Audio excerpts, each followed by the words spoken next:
হ্যাঁ।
আসসালামু আলাইকুম।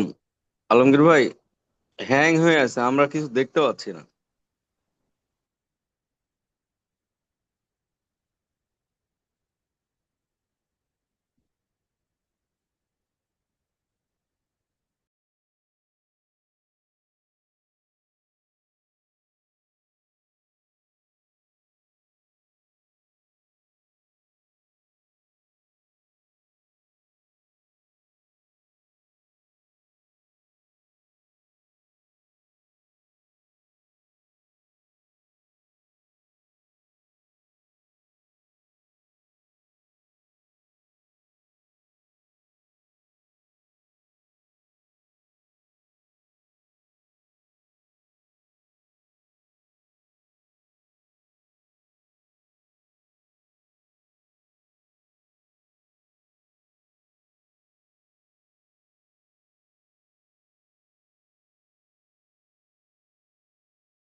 সবাই লিখছেন?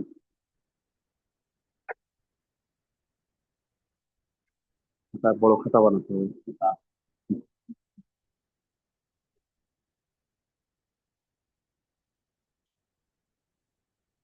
জি, আমরা লেখা শেষ হয়েছে, চলে আসি আলোচনায়। দেখেন, আমরা এর আগে কি কি পড়ছি, আদালতের কাঠামোটা পড়ছি। এরপরে কোন আদালতের দায়িত্ব কতটুকু, কার কতটুকু ক্ষমতা আছে। ক্ষমতা অনেক ধরনের আছে, একটা হচ্ছে যে পানিশ দেওয়ার ক্ষমতা, আর একটা হচ্ছে জরিমানা করার ক্ষমতা, এটা দেখলাম। এরপরে বিশেষ কিছু পাওয়ার দিলে তখন কতটুকু বিচার করা যাবে, কোন কোন মামলা, কিন্তু সাজা দেওয়ার সময় কোন কোন ক্ষেত্রে বিবেচনা করতে হবে, এটা আমরা পড়ে ফেলছি। এরপরে থানাতে মামলা করলে কিভাবে হবে, তদন্ত করবে পুলিশ কর্মকর্তা, সেটা দেখছি।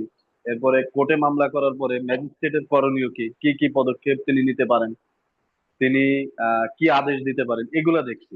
এখন আমরা 5 পর্যন্ত, 4 পর্যন্ত পড়ছি। এর মাঝে কিছু অংশ আমরা বাদ রাখছিলাম এর জন্য বোঝার সুবিধার্থে, কারণ ওইটা যদি আগে পড়াই তখন ওই জিনিসটা মাথায় ঢুকবে না। এই জন্য আদালতের কাঠামোগুলো, আদালতের করণীয় গুলো আগে আমরা শিখছি। এখন আসতেছি যে আদালত থেকে নির্দেশ দেওয়ার পরে কিভাবে বাস্তবায়ন হচ্ছে, এইভাবে দেখবো। এখন দেখেন, আদালতে যখন মামলা হলো, মামলা হওয়ার পরে আদালত কি করলো, 190 একের ABC আছে, ওই অনুযায়ী আমলে গ্রহণ করলো। আমলে গ্রহণ করার পরে পরবর্তীতে করণীয় কি, 204 ধারায় বলা আছে, আমরা পড়ছি যে যদি শুরুতে সমন দেওয়ার বিধান থাকে, এই যে লাস্টে যে 8টা কলাম আছে দেখছেন দ্বিতীয় তফসিলে, এই 8টা কলামের মধ্যে আপনার ফোর্থ কলামে দেওয়া আছে যে শুরুতে কি সমন হবে নাকি ওয়ারেন্ট দেওয়া হবে। তাহলে যে ধারায় মামলাটা দায়ের হয়েছে ওই ধারায় দেখতে হবে যে এই জায়গায় আদালত দেখবে, আমার আপনার দায়িত্ব না, ক্লায়েন্টেরও দায়িত্ব না, আইনজীবীরও দায়িত্ব না। আদালত দেখবে যে এই জায়গায় কি সমন দিতে হয় নাকি ওয়ারেন্ট দিতে হয়। যদি দেখে সমন দিতে হয়, তাহলে 204 ধারা অনুযায়ী তিনি সমন দিবেন। যদি মামলাটা আমলে গ্রহণ করেন, পদক্ষেপ নেবেন। সমন মানে কি, সমন মানে হচ্ছে যে তাকে ডেকে পাঠানো, ডেকে আনা, দাওয়াত দেওয়া, একটা চিঠি ইস্যু করা যে অমুক দিন তোমার এর বিরুদ্ধে একটা মামলা হয়েছে, তুমি তোমার সপক্ষে যদি কোনো বক্তব্য থাকে নিয়ে বিজ্ঞ আদালতে তুমি হাজির হও। তার মানে কি, চিঠি যদি দেয় তাহলে আপনাকে দাওয়াত দিল শুক্রবারে, আপনি যদি বৃহস্পতিবারে যে বসে থাকেন, আপনাকে বৃহস্পতিবারে খেতে দিবে, দিবে না। সমন দিলে, এটা সবসময় মনে রাখবেন, অনেকে নতুন আইনজীবী হওয়ার পরে এটা জানে, মানে কোর্টে যাওয়ার পরে, কিন্তু এটা শুরুতে অনেকে জানে না। সমন দিলে সমনের ডেটের আগে নথি উপস্থাপন দিয়ে আসামির জামিন করানোর কোনো বিধান নাই, সুযোগ নাই। আপনার কোনো বক্তব্য শুনবে না, আপনাকে যেদিন সমনের ডেট থাকবে ওই নির্দিষ্ট ওই ডেটেই আসতে হবে। আর ওয়ারেন্ট যখন হয়, ওয়ারেন্ট হলে যে কোনো সময় আসবে, এসে আপনি নথি উপস্থাপন দিবেন, পুট আপ দিয়ে জামিন শুনানি করবেন। যারা কোর্টে যান আপনারা জানেন। এখন দেখেন, সমন দিল কি, যে আপনাকে চিঠি ইস্যু করলো, নির্দিষ্ট একটা প্রেসক্রাইব ফর্ম আছে, উপরে লেখা আছে 68 ধারা অনুযায়ী আসামির প্রতি সমন। এই সমনে বিস্তারিত লেখা থাকে যে মামলার নাম্বার, কোন আদালতে দায়ের হয়েছে, কোন ধারায়, বাদীটাকে, বাদীর বিস্তারিত থাকে না, জাস্ট বাদীর একটা নাম লেখা থাকে শুধুমাত্র। আর বিবাদী বা আসামির নাম বিস্তারিত লেখা থাকে, যার প্রতি সমনটা যাচ্ছে। দিয়ে লেখা হয় যে এত তারিখে মামলা দায়ের হয়েছে, আগামী এত তারিখে ধার্য তারিখ আছে। এর বাইরে আর কিছু লেখা থাকে না। পিছনে আর একটা পার্ট থাকে, ওই পার্টে হচ্ছে যে এই সমনটা জারি হওয়ার পরে জারিকারক ওই জায়গায় বক্তব্যগুলো লেখে যে এত তারিখে আমার উপস্থিতিতে বা সশরীরে আমি জারি করছি, যদি পাওয়া না যায় তাকে, তাহলে পরিবারের কোনো সদস্যের উপর জারি করছি। এই কথাগুলো উনি লিখে দেন, লিখে উনি স্বাক্ষর দেন। আর যিনি রিসিভ করছেন তার একটা স্বাক্ষর নেন, এটা আবার কোর্টে জমা দেন। কোর্টে তখন দেখে যে না, তার প্রতি সমন যথাযথভাবে জারি হয়েছে। এখন দেখেন যে এই যে যে সমনটা দেয়া হলো, সমনটা কে জারি করবে, আদালতের নির্দিষ্ট কর্মকর্তা জারি করবে। এই কর্মকর্তা হচ্ছে যে নেজারতের মাধ্যমে, দেখেন যখন একটা মামলা দায়ের হয় কোর্টে, কোর্টে একটা মামলার সঙ্গে অনেকগুলো ফোর্স কাজ করে। মানে কেউ এককভাবে অনেক ক্ষমতাশীল না। অনেকে মনে করে জজ সাহেব মানে অনেক ক্ষমতা আছে, বিষয়টা এরকম না। আইনে তাকে যতটুকু ক্ষমতা দেওয়া আছে ঠিক ততটুকু, এর বাইরে তার ক্ষমতা নেই। আবার আইনজীবীর, তার যতটুকু আইনে ক্ষমতা দেওয়া আছে সেই ক্ষমতাটা তিনি অ্যাপ্লাই করবেন। জারিকারকের যতটুকু ক্ষমতা দেওয়া আছে ওই জারিকারকটা ততটুকু ক্ষমতা অ্যাপ্লাই করবে। এই জায়গায় কারোর সঙ্গে কারোর পাওয়ারের তুলনা করা যাবে না। এখন দেখেন, যখন মামলাটা কোর্টে দায়ের হয়, আদালত একটা এই সমনটা ইস্যু করলো যে নির্দিষ্ট এত তারিখে কোর্টে হাজির হতে হবে। তখন আসামি কি করবে, নির্দিষ্ট ওইটা ডেটটা পেয়ে আদালতে হাজির হবে। তাহলে এটা হচ্ছে যে তাকে অবগত করানো এবং কোর্টে ডেকে পাঠানো, এটা হচ্ছে সমন। তাহলে সমনটা জারি করবে কে? আদালতের কোনো কর্মকর্তা। আর এটা হচ্ছে যে নেজারতের মাধ্যমে জারি হবে। মামলাটা দায়ের হওয়ার পরে এই সমনের ফর্মটা চলে যায় হচ্ছে নেজারতে। নাজির থাকেন যিনি, অর্থাৎ প্রত্যেকটা আদালতের জুরিসডিকশনে একজন নেজারত বিভাগ আছে আলাদা। সেই শাখায় একজন নাজির থাকে, যিনি প্রধান, তাকে নাজির বলে। ও তার অধীনে আবার একাধিক সহকারী নাজির আছে। এই নাজিরের মাধ্যমে এগুলো অঞ্চল ভেদে আলাদা লোক আছে, তাদের মাধ্যমে এটা জারি করে আনে। এটা ফর্ম থাকবে দুইটা। একটা হচ্ছে যে ওই সংশ্লিষ্ট ব্যক্তিকে দিয়ে আসা হবে, আর একটা ফর্মের পিছনে নাম সে রিসিভ করার সময় স্বাক্ষর দিবে। তাহলে ফর্ম হবে কয়টা? সমনের ফর্ম দুইটা। তাহলে এটা মনে রাখতে হবে। তাহলে সমন নিয়ে এর মধ্যে আহামরি আর কোনো প্রশ্ন আসার মতো নাই। এখন দেখেন যে সমন পাওয়ার পরে আসামি উপস্থিত হয় নাই, নির্দিষ্ট ডেট পেয়েছে, পাওয়ার পরে সে জানে সমন রিসিভ করছে কিন্তু কোর্টে আসে নাই। তখন কোর্ট কি করে, যে ঠিক আছে তুমি যেহেতু আসো নাই, তাহলে তোমাকে সরকারি গাড়িতে করে আনতে হবে। ঠিক আছে, তোমার বিরুদ্ধে ওয়ারেন্ট দেওয়া হলো। তখন কি করে, ডাব্লিউ ইস্যু করে। ডাব্লিউ পূর্ণরূপ হচ্ছে ওয়ারেন্ট অফ অ্যারেস্ট বা গ্রেপ্তারি পরোয়ানা। তখন এই গ্রেপ্তারি পরোয়ানা যখন ইস্যু হয়ে যায়, তখন তাকে তো ওই যে চিঠি দিয়ে আহ্বান করছিল নির্দিষ্ট ডেটে, আসে নাই। না আসার কারণে যখন ওয়ারেন্ট হয়ে যায়, তখন সে যে কোনো দিন আসতে পারে যে আমার ভুল হয়ে গেছে বা আমি জানতাম না, বা আমি যেদিন ডেট ছিল ওই দিন সকালবেলা আমি জানছি যে আমার বিরুদ্ধে মামলা হয়েছে, আমি অন্য ভিন্ন জেলায় থাকার কারণে আমি আসতে পারিনি বা অন্যান্য কারণে আসতে পারিনি। আদালতে এসে সে সারেন্ডার করতে হবে। দেখা যাচ্ছে যে ওয়ারেন্ট ইস্যু হয়েছে, এরপরেও আসামি আসেনি, তখন আদালতের করণীয় কি? হুলিয়া জারি করবে আর সম্পত্তি প্রয়োগ করবে। WPA। ডাব্লিউ হচ্ছে warrant of proclamation and attachment. 87 এবং 88 ধারাতে এই বিধান আছে। হুলিয়া জারি করবে, তার বিরুদ্ধে যে নির্দিষ্ট একটা ডেটে তাকে হাজির হতে হবে, এই দুটো একসঙ্গে জারি করা হয়। আর অ্যাটাচমেন্ট, তার সম্পত্তি কোরকের আদেশ দিবে। তো তার যে স্থাবর অস্থাবর সম্পত্তি আছে, এই সম্পত্তিটা কোরকের আদেশ দেওয়া হয়ে থাকে। এরপরেও আসে নাই, না আসলে কি হবে?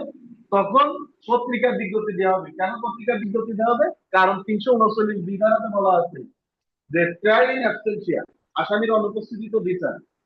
স্বাভাবিকভাবে এটা হচ্ছে, আইনটা হচ্ছে যে আসামির বিরুদ্ধে যে অভিযোগ আনয়ন করা হয়েছে, আসামি ওটা জানবে।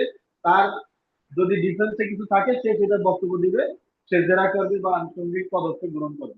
এখন আসে নাই, না আসলে কি এই মামলা কি বসে থাকবে? থাকবে না। তখন তার অনুপস্থিতিতে বিচার হবে। এই 39 বিধারাতে যে বলা আছে যে আসামি যখন অনুপস্থিত থাকবে, তখন 87 এবং 88 ধারার বিধান প্রতিপালন করার পরে তখন একটা পত্রিকা, দুইটা পত্রিকা বিজ্ঞপ্তি দেওয়ার বিধান আছে। কিন্তু এই যে 25 সালে যে অধ্যাদেশ হলো, এর কিছু সংশোধন হয়েছে। এই জায়গায় মজার একটা আছে, সেটা হচ্ছে এই সমন ইস্যু হলো, ওয়ারেন্ট হলো, ওয়ারেন্ট হওয়ার পরে এই 87 88 ধারা বিধান প্রতিপালন করার দরকার নাই, সরাসরি পত্রিকা বিজ্ঞপ্তি হবে। কিন্তু আগে বিধান ছিল কি, সম্পত্তি প্রয়োগের বিধান ছিল, এখন নাই। নাই মানে এমন না যে নাই টোটালি, আদালত মনে করলে ওটাও পদক্ষেপ গ্রহণ করে আসতে পারেন। তবে এই জায়গায় বলা আছে, যদি আদালত মনে করেন নতুন সংশোধনীতে যে সমন ইস্যু করা এবং ওয়ারেন্ট ইস্যু করার পরে আসামি পলাতক হয়েছে অথবা আদালতে আসলে হাজির হওয়ার কোনো সম্ভাবনা নাই, তখন আদালত কি করবেন, পত্রিকা বিজ্ঞপ্তি দিয়ে তার অনুপস্থিতিতে বিচার কার্যক্রম শুরু করে দিতে পারবেন। তাহলে আপনার যদি আসে, এইভাবে তো লিখিত পরীক্ষা না, লিখিত আসলে তখন আসবে। আপনার এই জায়গায় আগে যে প্রশ্ন ছিল, সেই জায়গায় হচ্ছে যে আসামির অনুপস্থিতিতে বিচার শুরু করতে হলে কয়টি পত্রিকা বিজ্ঞপ্তি দেওয়ার প্রয়োজন ছিল? দুইটা পত্রিকা বিজ্ঞপ্তি দেওয়া ছিল, বিধান ছিল। এখন হচ্ছে একটা পত্রিকা, একটু নোট নিন। আর যদি বই থাকে 39 বিধান আছে, ওই জায়গায় সংশোধন করবেন। আর নতুন সংশোধনী তো আসেন সম্ভবত, আমি গুরুত্ব দিয়েছি, আপনারা দেখতে দিচ্ছেন। জি,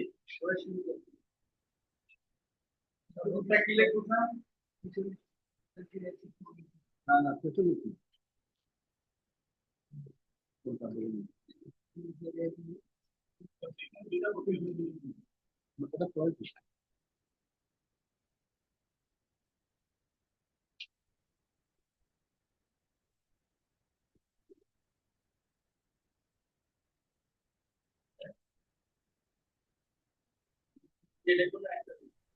একটা বলবেন, একটা এখন একটা আসবে। আপনার তো পরীক্ষায় জানতে চাইবে যে আপনি নতুন কিছু জানেন কিনা। কারণ সবাই লিখবে যে দুইটা করছে, বইতে সব জায়গায় আছে দুইটা, সংশোধনীতে একটা।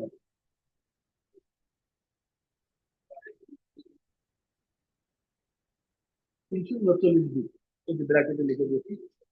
339 বি, না বিটাই,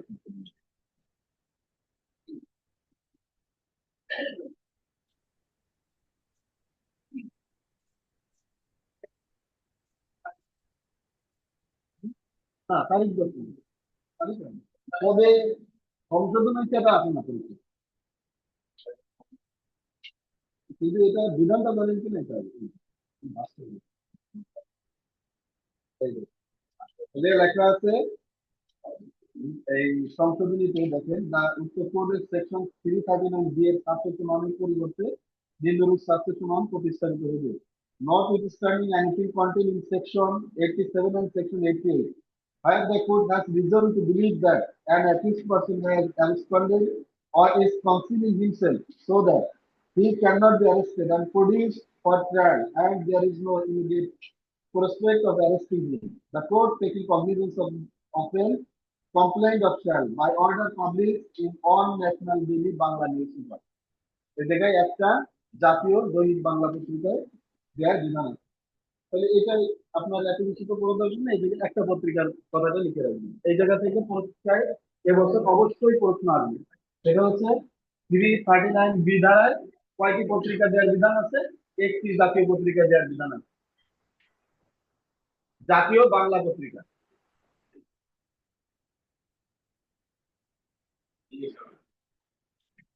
আর আগে ছিল দুইটি দুইটি পত্রিকা, এখন আছে একটা। তাহলে আসামিকে আদালতে হাজির করানোর প্রক্রিয়া কয়টা? চারটা। একটা হচ্ছে প্রথমে সমন, এরপরে ওয়ারেন্ট, এরপরে হুলিয়া জারি সম্পত্তি করো WPND বলেন, এরপরে হচ্ছে পত্রিকা বিজ্ঞপ্তি, দেন ট্রায়াল অ্যাবসেন্স অথবা আসামির অনুপস্থিতিতে বিচার কার্যক্রম শুরু হয়ে যাবে। এরপরে যদি আসামি উপস্থিত হয় তাহলে পরবর্তী কার্যক্রমে সংশোধন করবে, আর না আসলে নাই রায় হয়ে যাবে।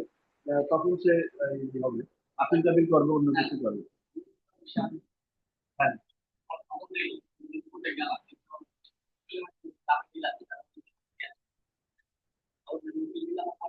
এটা হচ্ছে যে মানে ওই দিনে গেলেন আপনি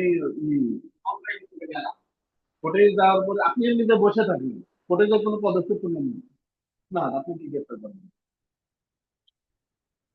কারণ আপনি তো ওয়ারেন্ট হওয়ার পরে ওইটা থানায় যেতে হবে, তারপর আপনাকে অ্যারেস্ট করবে, এর আগে তো অ্যারেস্ট করবে না। আর কোর্ট এরিয়ার মধ্যে আপনাকে অ্যারেস্ট করবে না, ওয়ারেন্ট থাকলেই যে অ্যারেস্ট করবে নিতে দেবে।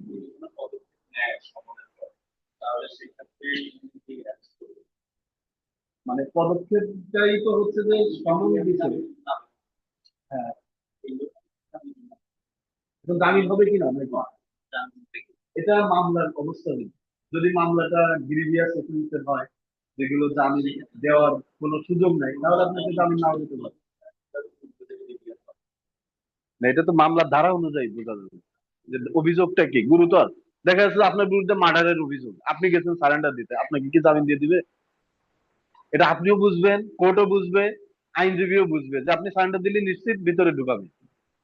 এরপরে আপনার বিরুদ্ধে অফেন্স হচ্ছে আপনি যৌতুক চেয়েছেন আপনার ওয়াইফের কাছে, 3 ধারাতে যৌতুক নিরোধ আইন 2018 3 ধারাতে এটা বলাই আছে, আইনে বলে দিছে রাষ্ট্র যে এটা হচ্ছে নন ভেলেবল সেকশন, আপনাকে জামিন জামিন অযোগ্য ধারা।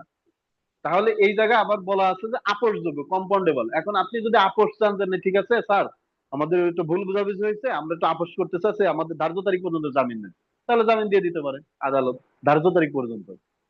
কিন্তু আপনি যাই বললেন যে না আমি ওর সাথে কোনো আপোষ সাপোষ করবো না স্যার, ঘটনা অসত্য মিথ্যা, এই সেই যে বলে যদি আপনি আপনার গ্রাউন্ড দিয়ে প্রমাণ করতে পারেন যে না মামলাটা ভুয়া মামলা, তাহলে আপনাকে জামিন দেবে, অন্যথায় ভিতরে দিয়ে দেবে।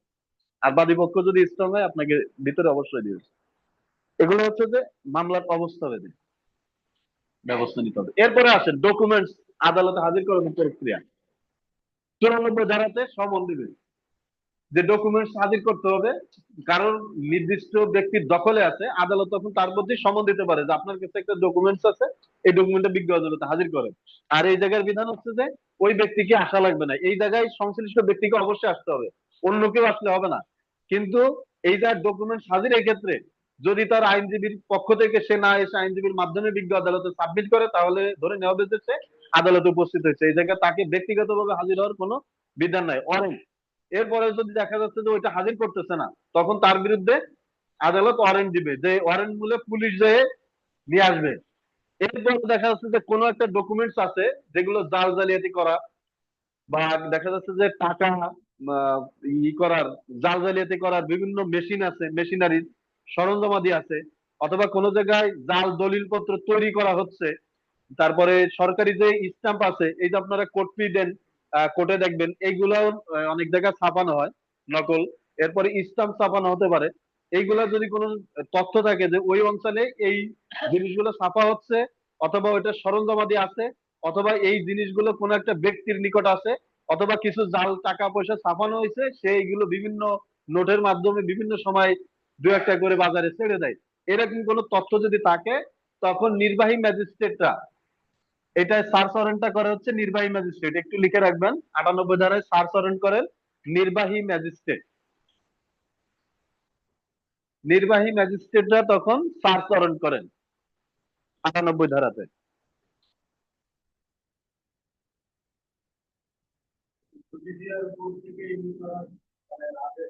জুডিশিয়াল থেকে এই 94, 96 হতে পারে, জুডিশিয়াল হতে পারে, নির্বাহী হতে পারে, কিন্তু 98 ধারাতে শুধুমাত্র নির্বাহী আদালত করবেন, নির্বাহী ম্যাজিস্ট্রেট।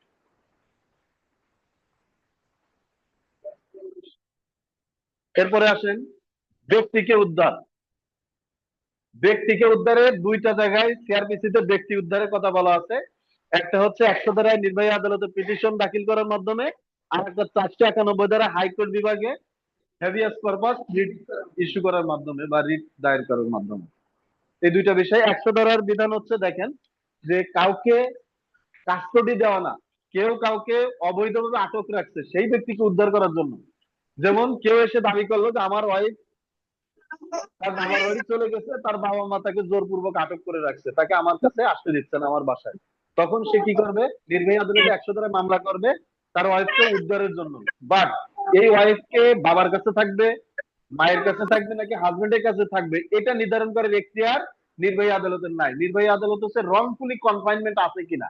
যদি কেউ অভিযোগ করে যে আমার অমুককে রংফুলি কনফাইনমেন্ট রাখা হয়েছে, ঠিক সেই মুহূর্তে তাকে লিগালি উদ্ধার করবে, কিন্তু কারোর কাস্টডিতে দেওয়ার এখতিয়ার এই আদালতের নাই। কাস্টডি দেওয়ার এখতিয়ারে যদি কোনো প্রশ্ন আসে, তাহলে সেই এখতিয়ারের বিষয়টি ঘোষণা করবে পারিবারিক আদালত বা দেওয়ানি আদালত, যেগুলা ঘোষণামূলক বিষয় আছে। এখন কেউ একজন বলতেছে যে হাজবেন্ড ওয়াইফের মধ্যে ডিভোর্স হয়ে গেছে, ডিভোর্স হওয়ার পরে ওয়াইফ তার বাচ্চাকে আটক রাখছে, বাবাকে দেখতে দিচ্ছে না, তাহলে বাবার করণীয় কি? তার চাইল্ড কাস্টডির জন্য এই পারিবারিক আদালতে মামলা দায়ের করা। কিন্তু এই জায়গায় যদি 100 ধারায় মামলা দায়ের করে, 100 ধারায় তাকে উদ্ধার করবে, উদ্ধার করে বলবে যে না, সে রংফুলি কনফাইনমেন্ট আর নাই, এই সন্তানটা যার কাছে ছিল তার কাছে থাকবে, কিন্তু সে ওই জায়গাটা নিরাপদে আছে, এটা দেখানোর জন্য শুধুমাত্র উদ্ধার করা হবে। কিন্তু কারোর কাস্টডি দেওয়ার ব্যাপারে তাকে এই দায়িত্বটা দেয়া হয় নাই। ওই দায়িত্বটা দিবে কোন আদালত? পারিবারিক আদালত। অর্থাৎ প্রত্যেকটা আদালত, এই যে বাংলাদেশে এতগুলো আদালত কেন, যতটা আইন আছে সে আইনের অধীনে একাধিক আদালত আছে। এই আদালত হওয়ার কারণ হচ্ছে যে এই প্রত্যেকটা এক একটা ঘোষণামূলক যদি এই প্রয়োজন হয়, তাহলে ঘোষণার ক্ষেত্রে যেতে হবে দেওয়ানি আদালতে। যেমন কেউ একজন ঘোষণা করলো যে অমুক অমুকের হাজবেন্ড কি না, তাহলে হাজবেন্ড কিনা, তাহলে অথবা হাজবেন্ড ইয়েস, তার হাজবেন্ড আছে অথবা নাই, বা বিয়ে বৈধ কিনা। দেখা যাচ্ছে একটা কাবিন নামে এনে বলতে দাবি করতেছে যে আমার সাথে বিয়ে হয়েছিল অমুকের। দেখেন মজার ব্যাপার একটা আছে, হাইকোর্টে রিটটা চলতেছে। এই মামলাটা হচ্ছে যে একজন ব্যক্তি এখন থেকে প্রায় 10-15 বছর আগে, আপনারা তো পত্রিকা জানেন, পড়ছুন, যে ঢাকাতে এক ব্যক্তি যখন মারা যায়, মারা যাওয়ার পরে তার দুইটা ওয়াইফ হাজির হয়। একটা হচ্ছে যে হিন্দু ওয়াইফ, আর একটা হচ্ছে মুসলিম ওয়াইফ। মুসলিম ওয়াইফ এসে বলে যে সে হচ্ছে মুসলমান, তাকে ইসলাম ধর্মের বিধান অনুযায়ী তাকে কবরস্থ করতে হবে, জানাজা পড়াতে হবে। আর সে হিন্দু ওয়াইফ এসে বলে যে না, তাকে হচ্ছে পোড়াতে হবে। এই বিরোধ থাকার কারণে এখনো পর্যন্ত ঢাকা মেডিকেল মর্গে সেই লাশটা পড়ে আছে। সেই লাশটা নিয়ে কিন্তু এইদিকে নিম্ন আদালতে মামলা হয়েছে, এরপরে এখন হাইকোর্টে আছে, এখনো কিন্তু লাশ কবরস্থ হয়নি, তাকে পোড়ানো হয় নাই, এখনো পর্যন্ত আছে। এখন থেকে 10-15 বছর আগের ঘটনা। এখন দেখেন এই যে দাবি করতেছে যে এটা হচ্ছে যে সে মুসলিম নাকি অমুসলিম, এই যে যে ঘোষণামূলক, এটা নির্ধারণ করবে কে? দেওয়ানি আদালত। এইরকম ঠিক এরকম ঘোষণামূলক বিষয় যে ও একজন এসে বললো যে সে তার হাজবেন্ড কি না, এখন ওই জায়গায় হিন্দু মহিলা এসে দাবি করতেছে যে তার সাথে মুসলিম মহিলার সাথে কোনোদিন বিয়ে হয়নি আমার হাজবেন্ডের। আর মুসলিম মহিলা দাবি করতেছেন না, এফিডেভিটের মাধ্যমে সে হলফনামা দিয়ে সে ধর্ম পরিবর্তন করে আমার সঙ্গে তার বিয়ে হয়েছে। এবং ওই পরিবারের যে হিন্দু, তার যে বাবা মা ছিল তারাও আমার বাসায় এসে আসা যাওয়া করছে। তাহলে এই যে দাবি সমর্থনে লাস্টে যে ঘোষণা মূল বিষয়টা দাঁড়াচ্ছে কি, ইস্যু অফ ফ্যাক্ট হচ্ছে যে তার সঙ্গে বিয়ে হয়েছিল কি হয় নাই, সে মুসলিম কিনা, তাহলে বা তার তার হাজবেন্ড কিনা, মুসলিম নারীর হাজবেন্ড নাকি অমুসলিম নারীর হাজবেন্ড। এই যে যে ঘোষণা, এই ঘোষণাটা দেবে দেওয়ানি আদালত। এখন সে পারিবারিক আদালতের 5টি বিষয় নির্ধারণের বিধান আছে, ওই 5টা বিষয় সে নির্ধারণ করবে। যেমন ক্রিমিনাল মামলায় যেই আদালতের দায়িত্ব দেওয়া আছে, যেমন সিএমএম কোর্টে যে দায়িত্ব দেওয়া আছে যে প্রত্যেকটা মামলা ফাইলিং হবে সাধারণত সিএমএম কোর্টে, কিন্তু নির্দিষ্ট কিছু আইনে বলা আছে যে সংশ্লিষ্ট ট্রাইব্যুনালে মামলা দায়ের করতে হবে। তখন মামলাটা সংশ্লিষ্ট ট্রাইব্যুনালে দায়ের করতে হবে। সাধারণত আমাদের মামলাটা হয় কি, শুরু হয় কোথায়, থানাতে। আমরা গত ক্লাসে পড়ছি, থানা যদি মামলা না নেয় দেন আমরা কোর্টে আসি। কোর্টে আসার পরে এখন আমরা কোন কোর্টে যাব, ম্যাজিস্ট্রেট কোর্টে যাব নাকি সিজন কোর্টে যাব না সিএমএম কোর্টে যাব নাকি সংশ্লিষ্ট ট্রাইব্যুনালে যাব, ওই মামলাটা নির্ধারণ করবে সংশ্লিষ্ট ওই আইন অনুযায়ী। যেমন নারী শিশু নির্যাতন দমন আইন, তারপরে আপনার মানব পাচার ট্রাইব্যুনাল যে আইনটা আছে, দমন আইন, এই আইনে সংশ্লিষ্ট ওই ট্রাইব্যুনালে গিয়ে মামলা দায়ের করতে হয়। কিন্তু অন্যান্য যে মামলাগুলো আছে সেগুলো সরাসরি দায়ের করতে হয় কোথায়, ম্যাজিস্ট্রেট কোর্টে। তাহলে দেখেন এই ব্যক্তিকে উদ্ধারের ক্ষেত্রে 2টা ধারায় এই বিষয়টা বলা আছে। এরপরে আমরা চলে আসি যে পুলিশ কিভাবে তদন্ত করে।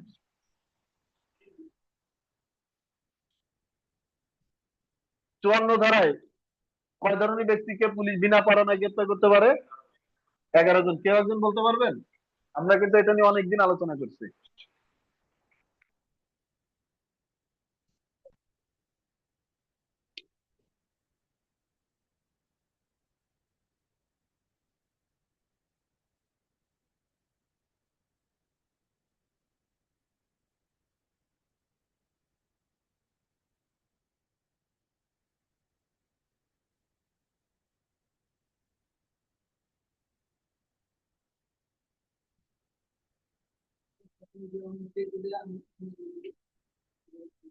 আমি একটু লিখি তারপর শুনবো।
শেয়ার মামলা যখন জিয়ার মামলা হয়।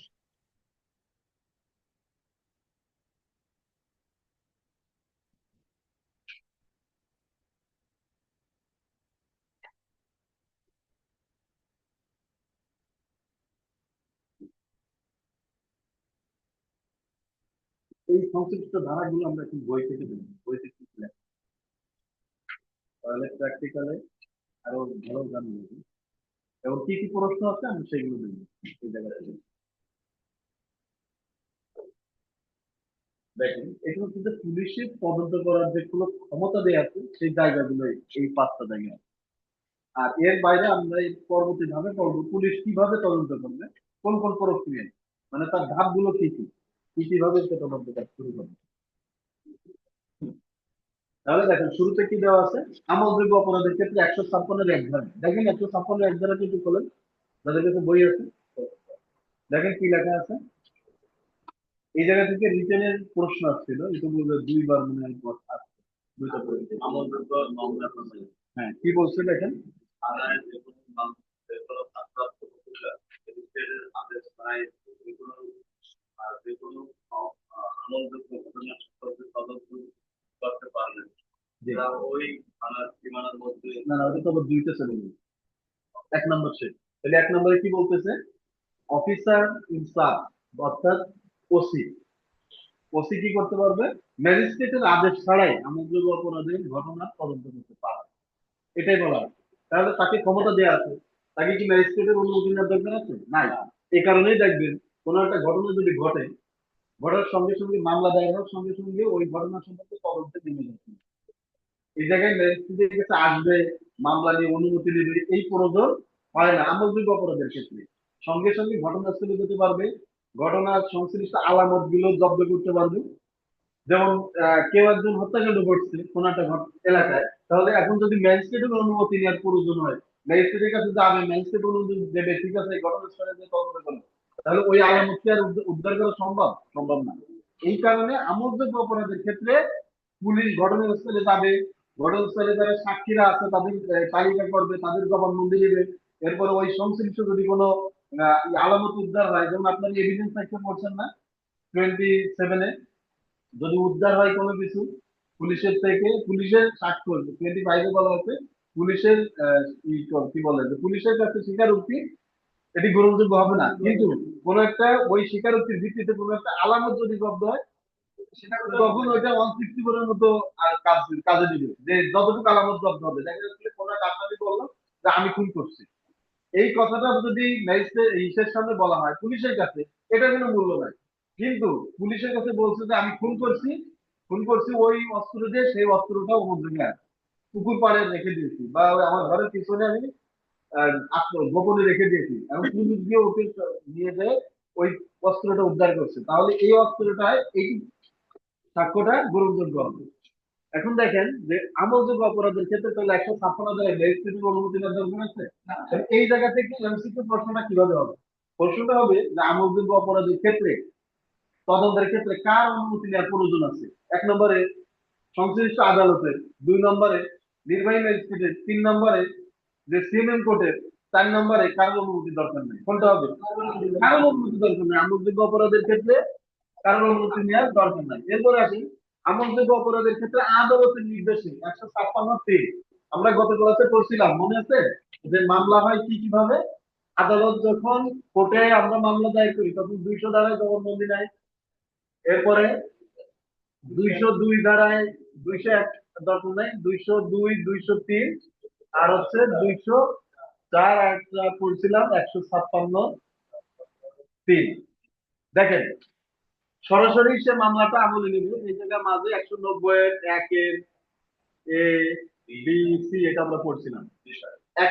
200 দ্বারাই যখন বাদী মামলা দায়ের করতে যাবে কমপ্লেইন্যান্ট, তখন তার নালিশকারীর বক্তব্যটা আদালত শুনবে, পরীক্ষা করবে যে সে সঠিক বলছে কিনা।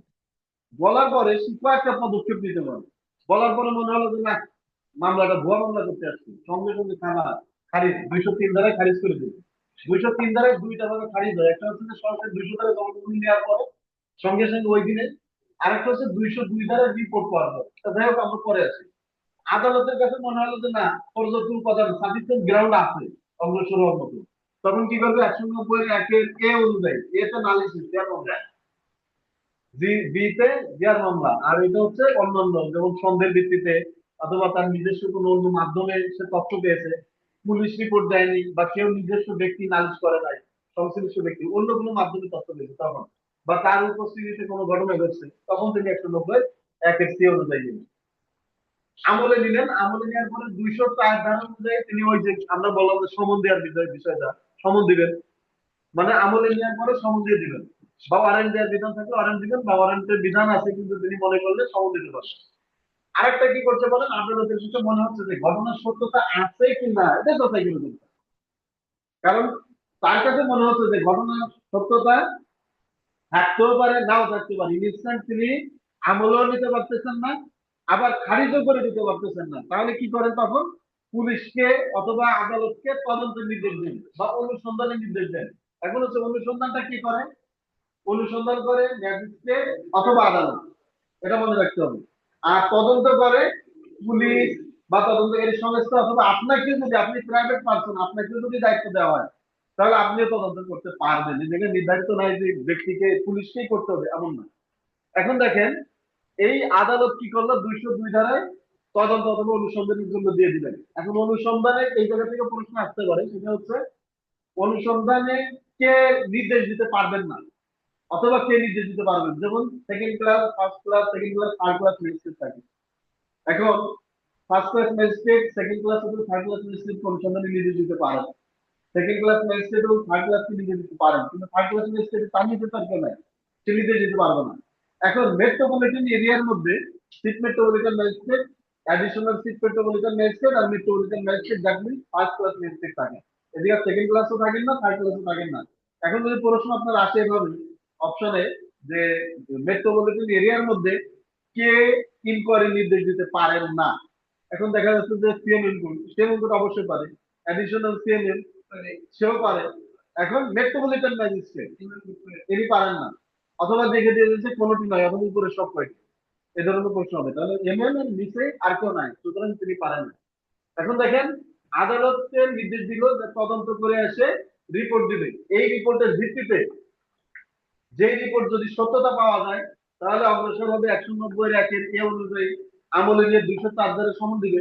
আর যদি কোনো ঘটনার সত্যতা না থাকে 203 ধারায় খারিজ করে দেবে। আর আদালত মনে করলেন যে না, এই মামলাটি কি বলে যে আমলযোগ্য অপরাধ, এবং তার কাছে মনে হচ্ছে যে এটি থানায় মামলা দায়ের হওয়া উচিত, করার পরে তারপর তদন্ত রিপোর্ট আসবে।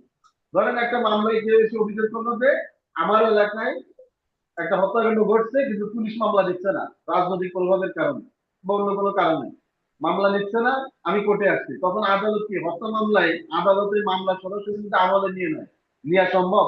যদি নেয়, নেওয়ার পরে তো তদন্ত আসলো না। একটা হত্যা মামলায় কি কি দরকার হয়, তার পোস্টমর্টম রিপোর্ট লাগবে, তার ডিএনএ টেস্ট লাগবে, তার সুরতহাল রিপোর্ট লাগবে, তার সে ভিসেরাল রিপোর্ট লাগবে, আনুষঙ্গিক আরো সাক্ষীদের জবানবন্দি দরকার আছে, আলামত যদি উদ্ধার হয় সেগুলো দরকার আছে। এই কারণে এই মামলাগুলো সাধারণত যদি মনে হয় যে না কোর্টে থানায় মামলা দায়ের হওয়া উচিত, দেয়ার মামলা হিসেবে, যেভাবে 156 এই 154 ধারায় মামলা দায়েরের আগে আমরা দেখছি, তখন আদালত সরাসরি কি করেন, 156(3) ধারা অনুযায়ী নির্দেশ দিয়ে দেন যে এই যে পিটিশনটা দাখিল করলো এটা কি এজাহার হিসেবে গণ্য করে থানায় নিয়মিত মামলা দায়ের করা হোক। তখন থানায় যে এফআইআর কলমটা থাকে ওই জায়গায় লেখা থাকে যে বিজ্ঞ আদালতের স্মারক নম্বর এত, পিটিশন মামলা নম্বর এত মূলে এই মামলাটি রুজু করা হলো। অর্থাৎ ওই আদালতে যে পিটিশনটা দাখিল করা হয়েছে, আর্জি দাখিল করা হয়েছে, এটাই হয়ে যায় তখন এজাহার। তখন আর এই আলাদাভাবে লিখিতভাবে থানার কর্মকর্তা বরাবর এজাহার দায়ের করার প্রয়োজন হয় না। এটাই হচ্ছে 156(3) ধারাতে। তাহলে মামলা দায়ের করেছিল শেয়ার মামলা কোর্টে, কোর্ট নির্দেশ দিল কি থানাকে এজাহার দায়ের করার জন্য। সেই মামলাটা তখন আদালতের এই যে নির্দেশ পেয়েছে তখন তারা কি করে 156(3) ধারা অনুযায়ী তদন্ত কাজ শুরু করে। 3 নম্বর হচ্ছে আমলযোগ্য অপরাধের ক্ষেত্রে সন্দেহ থাকলে, সন্দেহের ভিত্তিতে মনে করতেছে, থানার ওসি মনে করতেছে যে ওই স্থানে একটা ঘটনা ঘটতে পারে, সন্দেহ হচ্ছে, তখন তিনি কি করতে পারেন, সন্দেহের ভিত্তিতে তদন্তে যেতে পারেন। আরেকটা হচ্ছে আমল অযোগ্য অপরাধের ক্ষেত্রে, that means GD, general diary যেগুলো হয়, আমল অযোগ্য। আমল অযোগ্য কোনটা আর আমলযোগ্য কোনটা? মনে আছে? আমরা এর আগের ক্লাসে পড়ছি, কিন্তু আবার কিছুটা শেষে যাই বলেন না যে এটা তো বুঝি না। আমলযোগ্য হচ্ছে যে যেই মামলায় পুলিশ বিনা কারণে গ্রেপ্তার করতে পারে আসামিকে, ম্যাজিস্ট্রেটের অনুমতি দরকার নাই, সেটি হচ্ছে আমলযোগ্য অপরাধ। আর আমল অযোগ্য হচ্ছে যে আসামিকে গ্রেপ্তার করার বিধান নাই, এটা করা যাবে, ম্যাজিস্ট্রেটের অনুমতি লাগবে, তদন্ত করতে পারবে না। এখন জিডি করলে জিডি থানা তদন্ত করতে পারে না, যদি তদন্ত করার প্রয়োজন হয় ম্যাজিস্ট্রেটের অনুমতি লাগবে, অর্থাৎ ওই যিনি জিডি করতে আসছেন তাকে নিয়ে ম্যাজিস্ট্রেটের কাছে গিয়ে জবানবন্দি দেওয়ার পরে ম্যাজিস্ট্রেট যদি বলে যদি তদন্ত করার নির্দেশ দেয়, তদন্ত হয়। এই তদন্ত হওয়ার পরে যে রিপোর্টটা আসে, সেই রিপোর্টের ভিত্তিতে যেই মামলাটা তৈরি হয়, উদ্ভব হয়, সেটাকে বলা হয় নন এফআইআর, নন এফআইআর মামলা বা নন জিআর মামলাও বলে কোনো কোনো অঞ্চলে, নন জিআর মামলা বা নন এফআইআর মামলা। এই নমজের মামলার উদ্ভব হয় তখন এই মামলাটার তদন্ত যে রিপোর্টটা দাখিল হয় সেটা হচ্ছে 155(2). আর নালিশি মামলার ক্ষেত্রে আমরা অলরেডি আলোচনা করে ফেলছি 202 দ্বারা, এই যে সত্যতা ও অসত্যতার বিষয়ে যে রিপোর্ট দেবে সেটি 202 দ্বারা। এতটুকু বুঝছি কিনা? লেখা শেষ?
যে মূল বিষয়গুলো আমরা মনে ফেলছি। আচ্ছা, এটা লিখে আপনারা চার পেয়ে নেন। আর এখানে হচ্ছে 164 ধারাটা হুবহু পড়তে হবে, এই জায়গা থেকে বেশ কিছু প্রশ্ন আছে, আসছেই তো বলবে, আরো ভবিষ্যতে আসবে।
পানির পর্যাপ্ত আছে, হ্যাঁ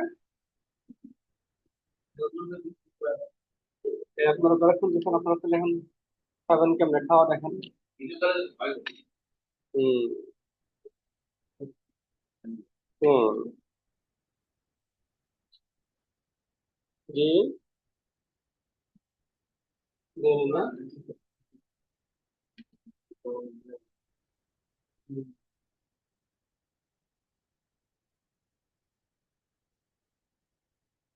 30 মার্কের হবে, 30 মার্কের মডেল রেট, তার মধ্যে যে কত বলছে, তার মধ্যে 10 মার্কের আছে, 10 মার্কের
আপনার সামনে বাইরে আপনার বাড়ি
তাদের কোনো কমিটি নাই, তাদের দলীয় তারা একটা কিন্তু আওয়ামী লীগের নিয়ে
করছেন, করা হয়েছে 164 ধারাটা।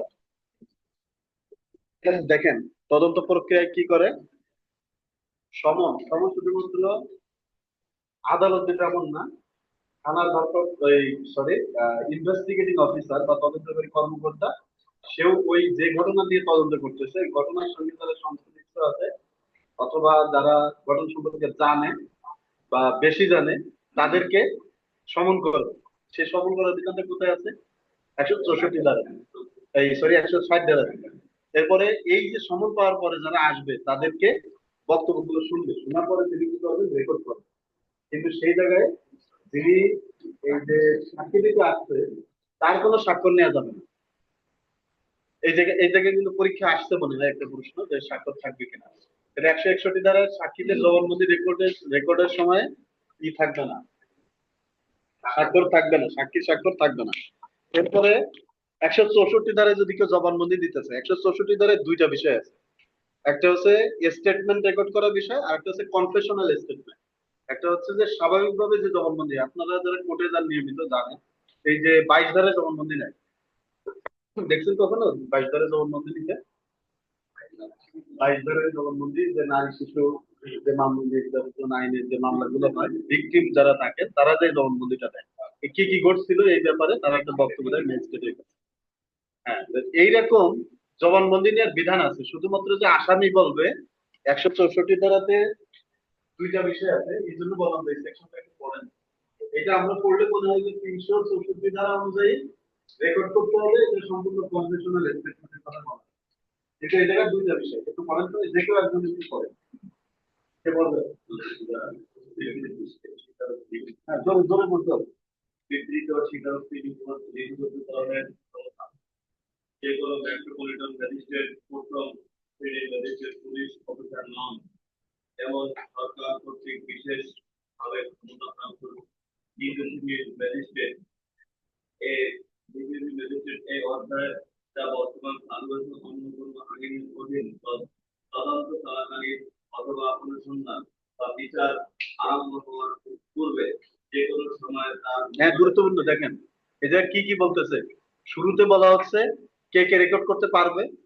First class magistrate, metropolitan magistrate এবং ক্ষমতাপ্রাপ্ত দ্বিতীয় শ্রেণী ম্যাজিস্ট্রেট, সেকেন্ড ক্লাস ম্যাজিস্ট্রেট। ক্ষমতাপ্রাপ্ত তার মানে এই জায়গায় তৃতীয় শ্রেণী ম্যাজিস্ট্রেট কনফেশনাল স্টেটমেন্ট রেকর্ড করতে পারেন না, দ্বিতীয় শ্রেণীও পারেন না। কিন্তু যদি ক্ষমতাপ্রাপ্ত হয় বিশেষভাবে, স্পেশালি এম্পাওয়ার্ড, এই কথাটাই বলা আছে, যদি তাকে স্পেশালি ক্ষমতা দেওয়া হয় তখন পারবে, এর আগ পর্যন্ত পারবে না। তাহলে স্বাভাবিকভাবে কে কে পারবে? মেট্রোপলিটন ম্যাজিস্ট্রেট পারবে, ফার্স্ট ক্লাস ম্যাজিস্ট্রেট পারবে। আর সেকেন্ড ক্লাস ম্যাজিস্ট্রেট তখনই পারবে যখন তাকে স্পেশালি এম্পাওয়ার্ড করা হবে, এর আগে পাবে না। আর সেকেন্ড ক্লাস ম্যাজিস্ট্রেটে কখনোই পারবে না। তাহলে এটা মাথায় রাখতে হবে। আপনাকে অপশনগুলো এভাবে দিবে, নিম্নের কে কনফেশনাল স্টেটমেন্ট রেকর্ড করতে পারেন বা দোষ স্বীকারোক্তিমূলক জবানবন্দি রেকর্ড করতে পারেন, তখন আপনাকে অপশন দিলে এটা মাথায় রাখতে হবে, তখন এগুলো সব পারতেছেন। এরপরে বলতেছে যে আহ, এরপরে কি বললেন যেন? যেগুলো সময় আপনি কোনো বিবৃতি বা দোষ স্বীকার করার মধ্যে করতে পারবেন। তদন্ত চলাকালীন অনুসন্ধান বা বিচার আরম্ভের পূর্বে এই রেকর্ডটা, কনফেশনাল স্টেটমেন্ট রেকর্ডটা কখন হবে? এই রেকর্ডটা হবে তদন্ত করার সময়, অথবা অনুসন্ধান চলতেছে, ইনকোয়ারি চলতেছে, অথবা ইনভেস্টিগেশন চলতেছে, এই অবস্থায় বিচার কার্যক্রম শুরু হওয়ার পূর্বে। এখন বিচার কার্যক্রম শুরু হয় কখন? চার্জ গঠন থেকে। চার্জ গঠন মানে হচ্ছে বিচার আনুষ্ঠানিকভাবে বিচার কাজ শুরু হয়ে গেছে। ট্রায়াল কোর্টের প্রথম কাজ হচ্ছে, যদি ম্যাজিস্ট্রেট কোর্ট হয় তাহলে চার্জ গঠন করা, আর যদি দায়রা আদালতে সেশনস কোর্ট হয় তাহলে গত ক্লাসে আমরা পড়ছি 193 ধারা আগে সে অপরাধটা আমলে গ্রহণ করবে। এই জায়গা থেকেও প্রশ্ন আসে, নিম্নের কোন আদালত সরাসরি আমলে গ্রহণ করার এখতিয়ার নাই? অপরাধ আমলে গ্রহণ করার সব এখতিয়ার আছে ম্যাজিস্ট্রেটদের। দায়রা আদালতে যখন নথি পাঠানো হয়, দায়রা আদালত সর্বপ্রথম একটু অপরাধ থেকে আমলে গ্রহণ করে 193 ধারা, আমরা পড়বো আজকে। যাই হোক, এই জায়গায় বলা আছে 164 ধারা জবানবন্দি রেকর্ড করার সময়টা হচ্ছে বিচার আরম্ভ হওয়ার পূর্বে। এই কার্যক্রম কোন ক্ষেত্রে?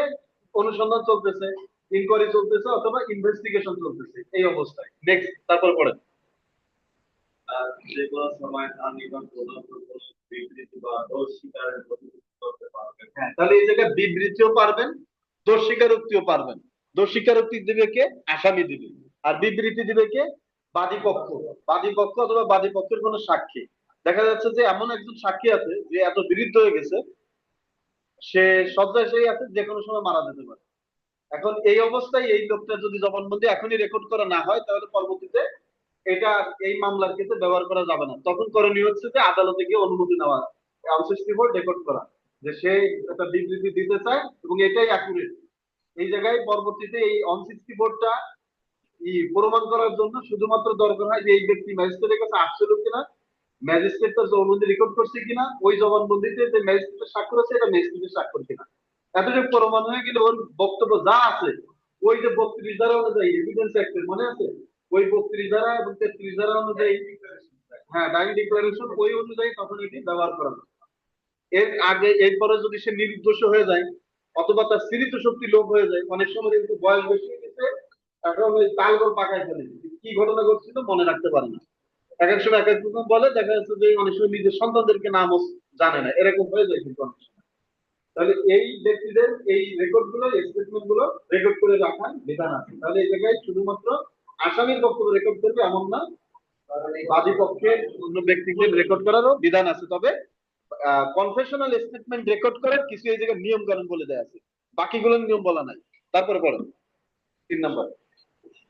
2 নম্বর, সাক্ষী লিপিবদ্ধ করার পর যে সকল পদ্ধতি নির্ধারণ করা হয়েছে তার মধ্যে যে পদ্ধতি তিনি ঘটনার উপযুক্ত বলে মনে করেন সেই পদ্ধতি সে বিবৃতি লিপিবদ্ধ করবেন। এরূপ দোষ স্বীকারোক্তি 364 ধারা বর্ণিত পদ্ধতিতে নিবদ্ধ। এই যে আমি লিখে রাখছি, দেখেন এই জন 61 এর জায়গায় 364 এর কিছু নিয়ম কানুন বলে দেওয়া আছে। যে আসামিকে যখন কনফেশনাল স্টেটমেন্ট দিতে আসবে তখন ম্যাজিস্ট্রেট তাকে বোঝাবে যে আপনি কিন্তু এই মামলায় দোষ স্বীকারোক্তি করতে বাধ্য নন। যদি দোষ স্বীকারোক্তি করেন তাহলে এটা কিন্তু আপনার বিরুদ্ধে ব্যবহার করা হবে। এই বক্তব্যগুলো তাকে বুঝাই বলে দেওয়ার বিধান আছে 364 ধারাতে। এবং একটা বিবৃতি, মেমোরেন্ডাম লিখবে ম্যাজিস্ট্রেট, যে তিনি যে বক্তব্যটা দিয়েছেন তিনি ভলেন্টারিলি দিয়েছেন, স্বেচ্ছায় দিয়েছেন, তাকে জোর জবরদস্তি করে দেওয়া হয়নি, তাকে কোনো প্রলোভন দেখানো হয়নি।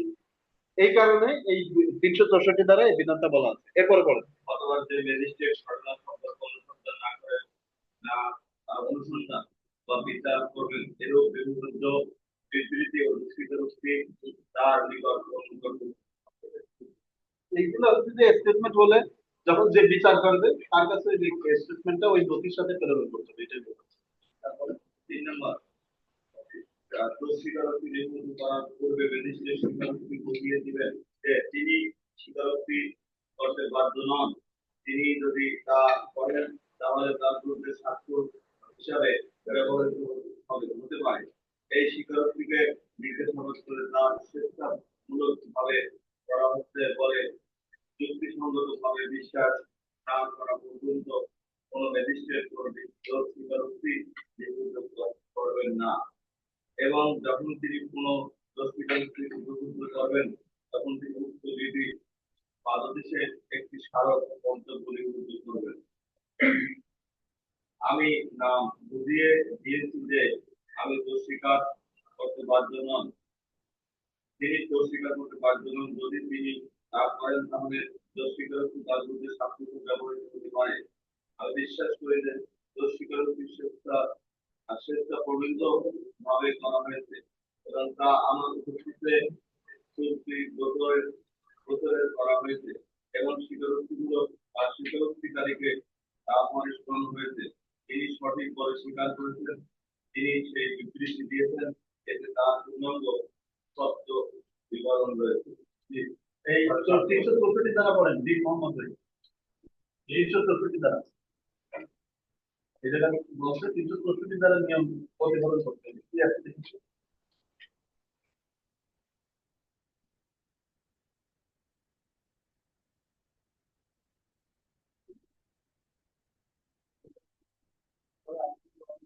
হ্যাঁ চলে পড়েন।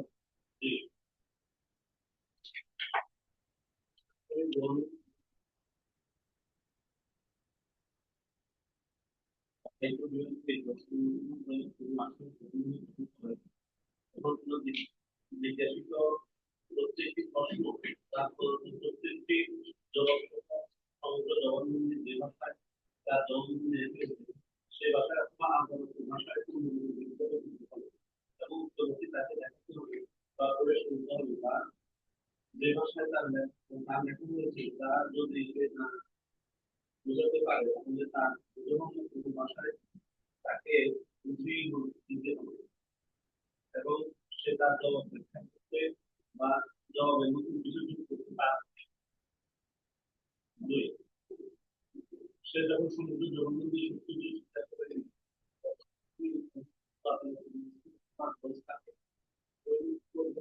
এই জায়গা তাহলে এই জায়গা থেকে প্রশ্ন যে অনসিক্সটি করে কে কি স্বাক্ষর করবে, কে কে স্বাক্ষর করবে, আসামি করবে, দুইজনের স্বাক্ষর থাকবে আসামি।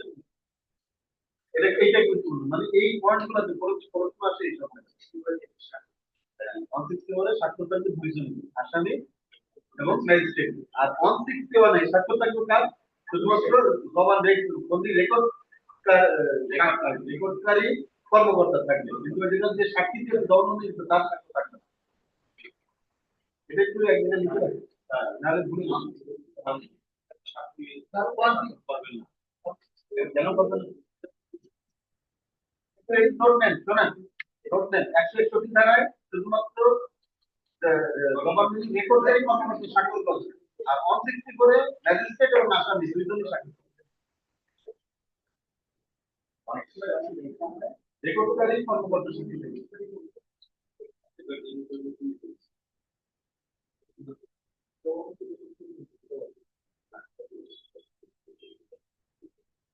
হ্যাঁ 161 রেকর্ড করে হচ্ছে পুলিশ তদন্তকারী কর্মকর্তা, 161 তদন্তকারী কর্মকর্তা বা আইও ইনভেস্টিগেটিং অফিসার। আর 164 দ্বারা জবানবন্দিতে দুইজনের স্বাক্ষর থাকবে, আসামি এবং ম্যাজিস্ট্রেট। 164 364 হচ্ছে নিয়ম, ওই নিয়ম পালন করতে হবে। জবানবন্দিটা রেকর্ড হচ্ছে 164 দ্বারা, সেই রেকর্ডটা কিভাবে হবে সে বিধান বলা হচ্ছে 364 যাচ্ছে, কিন্তু আপনার 364 বলা যাবে না বা এটা থেকে প্রশ্ন আসবে। আসবে 160 করে কালকে থাকবে, কিন্তু 160 করে তো এটা বলা নাই, ওই নিয়মটা বলা আছে 364 ধারা। আপনি লিখবেন 161 এ স্বাক্ষর থাকবে একজনের, আইওর দিতে পারেন বা জবানবন্দি থেকে কর্মকর্তা এটা লিখতে পারেন। আর 164 এ দোষ স্বীকার হতে মানে জবানবন্দিতে স্বাক্ষর থাকবে দুইজনের, আসামি আসামি এবং ম্যাজিস্ট্রেট। তাহলে 164 ধারা পছন্দ কি না ওইটা বুঝাই বলতে হবে এই বিষয়গুলো খুব গুরুত্বপূর্ণ লিখতে হবে। আর সে যে বক্তব্য দিয়েছে যে ভাষায় সেই ভাষায় লিখতে হবে এবং সে যদি না বুঝে তাহলে তাকে বুঝাই বলতে হবে। দেখা যাচ্ছে যে বিদেশি কোনো নাগরিক দোষ স্বীকার করতেছে, এখন লিখছে বাংলায়, আদালতে ইংরেজি মনে করলেন যে না বাংলা ভাষায় লিখতে হবে, বাংলা ভাষায় লিখলেন, এখন ওই যে কি লিখছে সেটা বুঝতেছে না, তখন তাকে ইংরেজি ভাষাতে আর সে যে ভাষা বুঝবে সেই ভাষায় বোঝাই বলতে হবে এই লেখা হবে। তাই তো যেমন রেজিস্ট্রি এবং জবানবন্দিতে আসামি এবং তারপরে পড়েন, তারপরে কি ম্যাজিস্ট্রেট বা জজ নির্মাতে প্রত্যয় করবেন যে জবানবন্দি তার উপস্থিতিতে ও প্রমাণের মধ্যে গ্রহণ করা হয়েছে এবং নথিতে আসামির বিবৃতিতে একটি পূর্ণাঙ্গ সূত্র বিবরণ রয়েছে। ম্যাজিস্ট্রেট কিংবা জজ নিজ আসামির জবানবন্দি লিখে মনে করলে জবানবন্দি চলার সময় তিনি আদালতের ভাষায় ইংরেজি ভাষায় পর্যাপ্তভাবে পরিচিত করে ইংরেজি ভাষায় তার সংযুক্তি গ্রহণ করতে বাধ্য থাকবে এবং বিবরণ ম্যাজিস্ট্রেট বা জজ কর্তৃক এর সাথে লিখিত এবং সংক্ষিপ্তভাবে এবং নথি সাথে সংযুক্ত করতে হবে। ম্যাজিস্ট্রেট ও জজ যদি উক্ত সংক্ষিপ্ত বিবরণ প্রস্তুত করতে না পারেন তাহলে তিনি তার অসমর্থনের কারণে যোগ্য করবেন। এই ধারায় আইন 263 ধারা মোতাবেক আসামি জবানবন্দি গ্রহণের ক্ষেত্রে কোনো চক্রের ধরে ধরনের হবে না। কত ধারা 263 ধারা।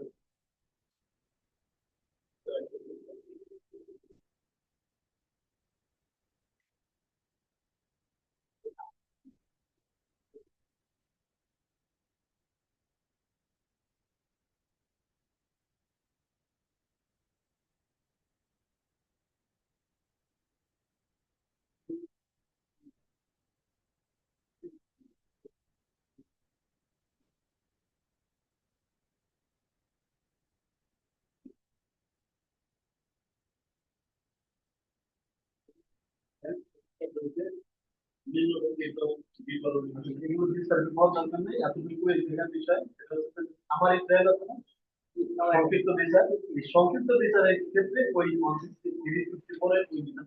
প্রযোজ্য না। দোষ স্বীকারোক্তি দিচ্ছে স্বীকারোক্তি করলে তাৎক্ষণিকভাবে সাজা দিয়ে যে বিধানগুলো আছে আমার ইসরায়েল, সেই ক্ষেত্রে 364 এর ওই বিধান সব পালন করতে হবে, এটা কিন্তু বাধ্যবাধকতা নাই। এরপরে আসেন, দেখেন কি আছে 172 ধারা পুলিশ ডায়েরি, পুলিশ যে কার্যক্রম গ্রহণ করবে যে তার কাছে কখন এই মামলাটা আসছে, আসার পরে সে কি কি কাজ করছে, কাজ করার পরে অর্থাৎ সে তো তদন্ত কাজ করছে, ঘটনাস্থলে গেছে, সূচিপত্র তৈরি করছে, ঘটনাস্থলে যাওয়ার পরে এরপরে গোপনে প্রত্যক্ষ বা পরোক্ষভাবে তদন্ত করছে, জানার চেষ্টা করছে, সোর্স নিয়োগ করছে, এই বিষয়গুলো লিপিবদ্ধ করবে পুলিশ ডায়েরিতে। লেখার পরে লাস্টে যে বলবে যে আমি এটা শেষ হয়ে গেছে, তদন্ত কার্যক্রম শেষ হয়েছে, এই পর্যায়ে এই ডায়েরিটা বন্ধ করা হবে। এই বন্ধ করে দেওয়া, এইটা হচ্ছে 172 ধারার পুলিশ ডায়েরি বা ডকেট বলে। এই পুলিশ ডায়েরিকে বা সিডি বলে, কেস ডায়েরি সিডি বলে। এই সিডিটা আদালতে ওই কি বলে যে আসামি পক্ষ পেতে হকদার না, এটা দেখতেও চাইতে পারে না। এটা তবে পাওয়া যায়, ফটোকপি নেওয়া যায়, কিন্তু আইনে বলা আছে যে তারা পাবে না। তবে এটি কোনো আদালত যদি তার বিচারের স্বার্থে, ন্যায় বিচারের স্বার্থে কোন একটা সিদ্ধান্তে উপনীত হওয়ার জন্য যদি মনে করেন যে পুলিশ ডায়েরিটা তার দেখা প্রয়োজন, তখন তিনি আদালত পুলিশ ডায়েরি দেখতে চাইতে পারেন আয়োর কাছ থেকে।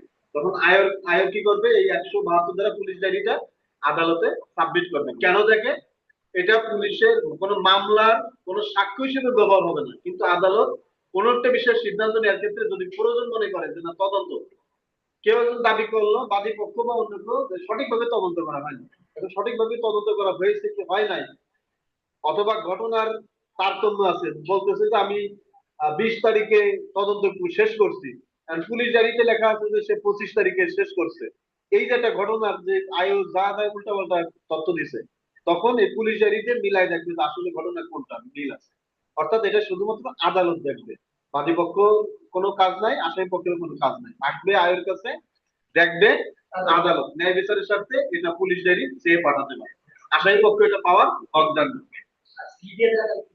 কেস ডায়েরি বা কেস ডকেট বা ডায়েরি 173 ধারা পুলিশ রিপোর্ট দাখিল। এই যে সামগ্রিকভাবে এর মাঝখানে আরো ধারা আছে, নিয়ম কানুন আছে যে ভয়ভীতি দেখানো যাবে না, এরপর ঊর্ধ্বতন পুলিশ কর্মকর্তাদের থেকে অনুমতি নিতে হবে কিছু কিছু বিষয়ে, কোন কোন ক্ষেত্রে আছে রাষ্ট্রের ক্ষেত্রে নিতে হবে, অনুমতি নিতে হবে পুলিশ রিপোর্ট দাখিল করার ক্ষেত্রে। যেমন আপনি সন্ত্রাস বিরোধী বিশেষ ট্রাইব্যুনালে মামলা যদি তদন্ত রিপোর্ট দাখিল করতে হয় তাহলে রাষ্ট্রের কাছে অনুমতি নিতে হয়, দ্যাট মিনস স্বরাষ্ট্র মন্ত্রণালয় থেকে অনুমতি নিতে হয় যে এটা এই তথ্য পাওয়া গেছে, রিপোর্ট দাখিল করবো কিনা।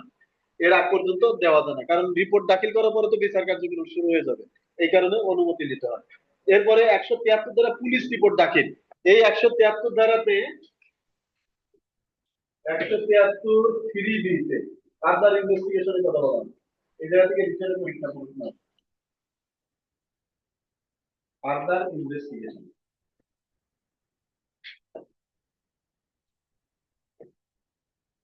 এই জায়গায় বাংলা হচ্ছে অধিকতর তদন্ত।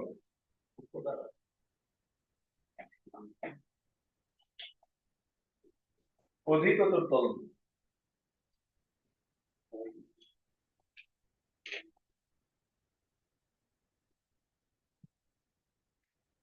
এই জায়গা থেকে রিটেনে একাধিকবার পরীক্ষা প্রশ্ন আসছে, জুডিশিয়ারি, এরপরে অ্যাডভোকেটশিপ, সব জায়গায় আছে। এই 173 ধারা থেকে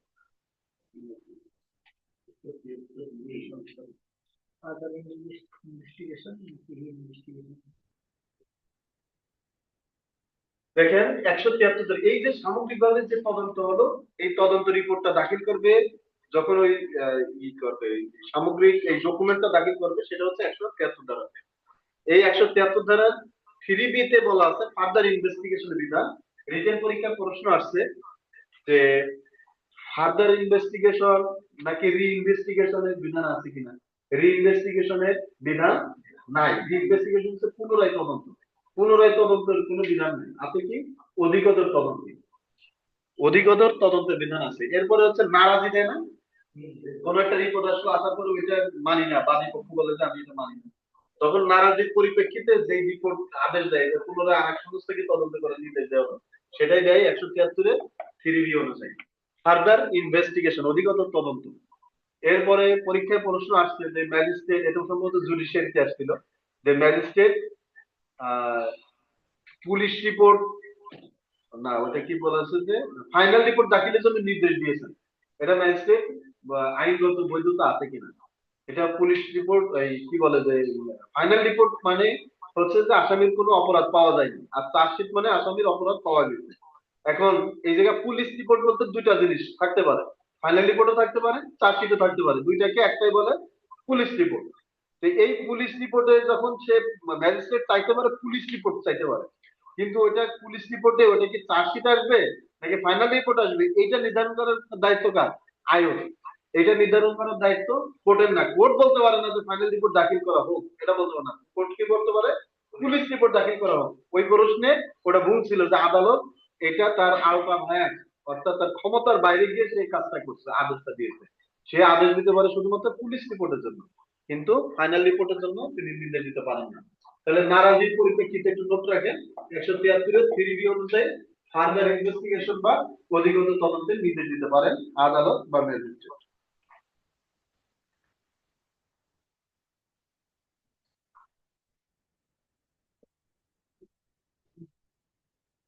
আমাদের দেশে অনেকবারই নারী পিটিশনটা হয়, নায়ক সালমান খান।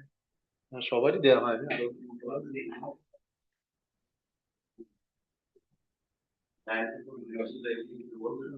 এরপরে 174 ধারায় সুরত হাল রিপোর্টের বিধানের কথা বলুন।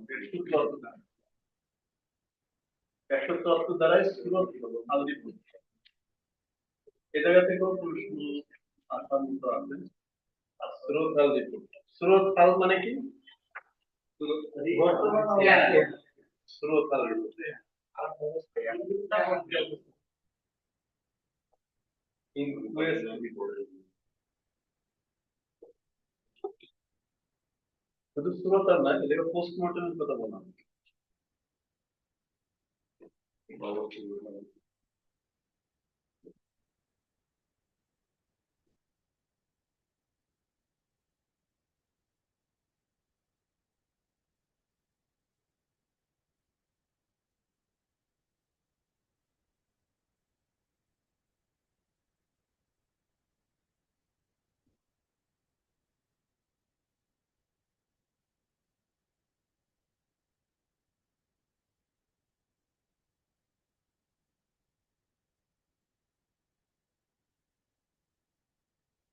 তাহলে সুরতাল রিপোর্ট, পোস্টমর্টেম রিপোর্ট বা ময়নাতদন্ত 174 ধারাতে এই জায়গায় বিধান হচ্ছে যে এইটা সুরতালটা কে করবে, এটাকে ম্যাজিস্ট্রেটের কথা বলা আছে।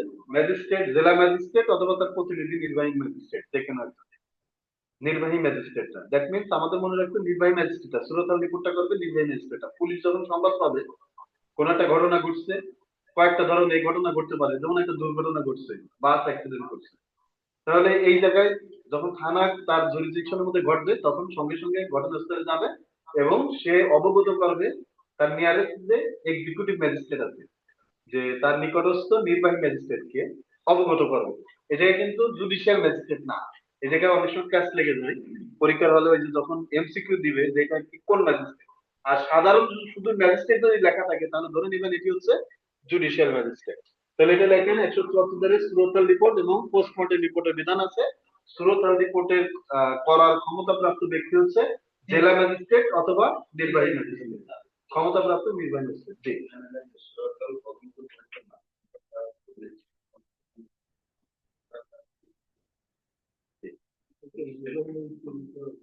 জেলা ম্যাজিস্ট্রেট হচ্ছে ডিসি। এখন ডিসির পরে ডিসি তো আর সব কাজে যাবে না, সব ঘটনা এখন যদি তার সব কাজ বাদ দিয়ে তাহলে ওই যে সুরতাল রিপোর্ট করে করতে হবে। এখন তার একাধিক এডিসি থাকে, এরপরে থাকে হচ্ছে এক্সিকিউটিভ ম্যাজিস্ট্রেট, যারা এই যে নতুন জয়েন করে অ্যাডমিন ক্যাডার হয় বিসিএস এ, তারা কিন্তু সবাই এক্সিকিউটিভ ম্যাজিস্ট্রেট, তাদেরকে পাঠানো হয় ওই জায়গাগুলোতে। তার এখন ওই জায়গায় আবার সবাই সাধারণ স্বাভাবিকভাবে সবাই ক্ষমতাপ্রাপ্ত না, সেটা আবার কোথায় আছে, তৃতীয় তফসিলে বলা আছে, দেখবেন যে ম্যাজিস্ট্রেটের কার কতটুকু ক্ষমতা আছে, কোন কোন ম্যাজিস্ট্রেটের কি কি ক্ষমতা আছে। সে জায়গায় একজন নির্বাহী ম্যাজিস্ট্রেট হলেই যে সে সুরতাল করতে পারবে তা না, ক্ষমতাপ্রাপ্ত হলে তখন। হ্যাঁ, জেলা ম্যাজিস্ট্রেটের কোনো ক্ষমতা স্বাভাবিকভাবে তার ক্ষমতা আসে, কিন্তু অন্য কোনো ম্যাজিস্ট্রেট যদি যায় নির্বাহী ম্যাজিস্ট্রেট, তাহলে তিনি যদি ক্ষমতাপ্রাপ্ত হন অথবা জেলা ম্যাজিস্ট্রেট যদি তাই ক্ষমতা দেয় তখন সে যেতে পারে। জেলা ম্যাজিস্ট্রেট তো অন্য কাউকে এটা ক্ষমতা দিতে পারে। হ্যাঁ অবশ্যই, সে তো নিতে যাবে না, তাকে ক্ষমতা দিবে। নির্বাহী ম্যাজিস্ট্রেট ছাড়া অন্য ম্যাজিস্ট্রেটও দিতে পারে। না না, অন্য ম্যাজিস্ট্রেট তো তার অধীনস্থ না, সে তার অধীনস্থ সবাই নির্বাহী ম্যাজিস্ট্রেট, তার অধীনস্থ সবাই নির্বাহী ম্যাজিস্ট্রেট। আর অন্য ম্যাজিস্ট্রেট বলতে জুডিশিয়াল ম্যাজিস্ট্রেট তো অধীনস্থ হচ্ছে চিফ মেট্রোপলিটন ম্যাজিস্ট্রেট, এই chief judicial magistrate metropolitan magistrate অধীনস্থ হচ্ছে চিফ মেট্রোপলিটন ম্যাজিস্ট্রেট, আর এই সমগ্র মেট্রো ম্যাজিস্ট্রেটরা হচ্ছে দায়রা জজের কাছে অধীনস্থ। তাহলে এই জায়গায় জেলা ম্যাজিস্ট্রেট এদেরকে নির্দেশ দিতে পারে না, অর্থাৎ যার যার ডিপার্টমেন্ট আলাদা, এনাদের কাজ হচ্ছে সুরতাল রিপোর্ট করা। এরপরে 176-2 কবর থেকে লাশ উত্তোলন, ডিসইন্টার কর্পস বা এক্সিউ, কবর থেকে লাশ উত্তোলন। এই কবর থেকে লাশ উত্তোলন এটাও গুরুত্বপূর্ণ। যদি কখনো প্রয়োজন হয় যে কবরস্থ হয়ে গেছে, ওই লাশটা ময়নাতদন্ত করা হয়নি, পোস্ট রিপোর্ট করা হয়নি, পোস্টমর্টেম, তখন কবর থেকে লাশ উত্তোলন যদি প্রয়োজন হয় তখন কি করে, আয়ও একটা দেয়, অ্যাপ্লিকেশন জমা দেয় সংশ্লিষ্ট ম্যাজিস্ট্রেট, নির্বাহী এই এক্সিকিউটিভ না জুডিশিয়াল ম্যাজিস্ট্রেটের কাছে, অর্থাৎ সংশ্লিষ্ট আদালতের কাছে, যে আদালতে মামলাটি বিচারাধীন আছে বা তদন্তাধীন আছে। দেখা যাচ্ছে যে ঢাকার এই পল্টন থানার কোন একটা মামলা আছে, মার্ডার কেস, যার লাশ অলরেডি কবরস্থ হয়ে গেছে। এখন এই জায়গায় আয়ু মনে করলো যে তার পোস্টমর্টেম করা হয়নি, পোস্টমর্টেম করা দরকার, তাহলে কবর থেকে লাশ উঠাতে হবে। এখন নিয়ম হচ্ছে যে কবর দেওয়ার পরে ওই লাশ উত্তোলন আর স্বাভাবিকভাবে করা যাবে না আদালতের অনুমতি ছাড়া। তখন আয়ো এই যিনি পল্টন থানার দায়িত্বে আছেন যে ম্যাজিস্ট্রেট, নির্বাহী ম্যাজিস্ট্রেট, কি বলে যে মেট্রোপলিটন ম্যাজিস্ট্রেট, সে আদালতে গিয়ে অ্যাপ্লিকেশন দিবে যে কবর থেকে লাশ উত্তোলনের জন্য নির্বাহী ম্যাজিস্ট্রেট নিয়োগের জন্য নির্দেশের আবেদন, তখন ওই আদালত ওই পিটিশনটা মঞ্জুর করবেন। এখন আসামি এই কি বলে যে ভিকটিমকে কবরস্থ করা হয়েছে ঝালকাঠি থানা এই জেলাতে, তখন এই আদালত এই অর্ডারটা যখন পাস করবে তখন আইও এই অর্ডার নিয়ে চলে যাবে ঝালকাঠিতে। ঝালকাঠিতে গিয়ে ওই যে ডিসি আছে, জেলা ম্যাজিস্ট্রেট, ম্যাজিস্ট্রেটের কাছে দিবে যে আপনার একজন ম্যাজিস্ট্রেট কে পাঠান আমার সাথে এই কবর থেকে লাশ উঠাতে হবে এবং তার পোস্টমর্টম রিপোর্ট করাতে হবে। তখন ওই জায়গার জেলা ম্যাজিস্ট্রেট এই আদালতের এই আদেশ না পাওয়া পর্যন্ত কিন্তু দিবে না, দিবে যে না এই আদালতে বিচারাধীন একজন ভিকটিমের লাশ কবর থেকে উত্তোলন করতে হবে। তখন ওই আদালত তার অধীনস্থ একজন নির্বাহী ম্যাজিস্ট্রেটকে সেও অফিসিয়াল একটা আদেশের মাধ্যমে পাঠাবে। পাঠানোর পরে উপস্থিত হয়ে পুলিশ উঠাবে তাই নির্বাহী ম্যাজিস্ট্রেটের উপস্থিতিতে, তখন সে তাদের উপস্থিতিতে নিয়ে যাবে হসপিটালে, আবার কবরস্থ করার পর্যন্ত এর সামগ্রিক দায় দায়িত্ব থাকবে ওই নির্বাহী ম্যাজিস্ট্রেট। এটা হচ্ছে 176 2 এর নিয়ম বা প্রতিফলন করছে এগুলো। ঘটনা আমরা দেখি যদি পরিবার যদি মনে বা খবর পরিবার যদি মনে করতে আমাদের তাহলে মামলা করারও প্রয়োজন নাই, আপনি বিচারও চাইবেন আমার খবরও উঠাবেন না, তাহলে কি হবে? বিচার করতে হলে সেই রিপোর্ট গুলো দরকার। আমরা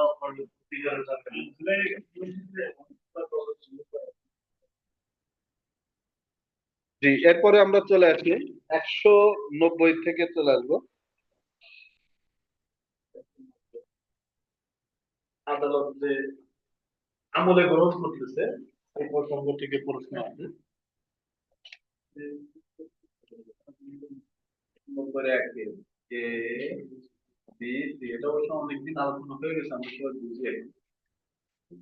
এরপর হচ্ছে 191, 192 আর হচ্ছে 193 আর হচ্ছে 195, 198 এই কথা করতে হবে। দেখেন 190 শিরোনাম বলতে ধারা অনুযায়ী পড়ি আমরা। দেখেন 190 এ বি সি, আদালত কর্তৃক অপরাধ আমলে গ্রহণ, টেকিং কগনিজেন্স।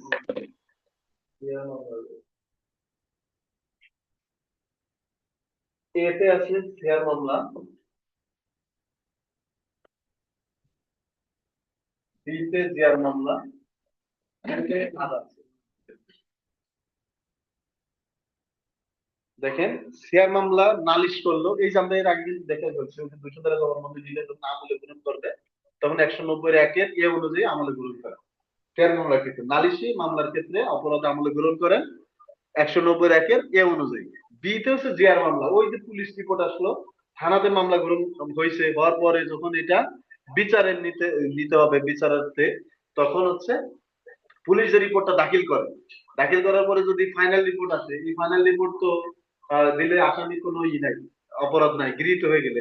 আর যদি অপরাধ পাওয়া যায় তাহলে বিচার হবে, তাহলে বিচারার্থে আমলে গ্রহণ করবে, তখন বিতে করবে।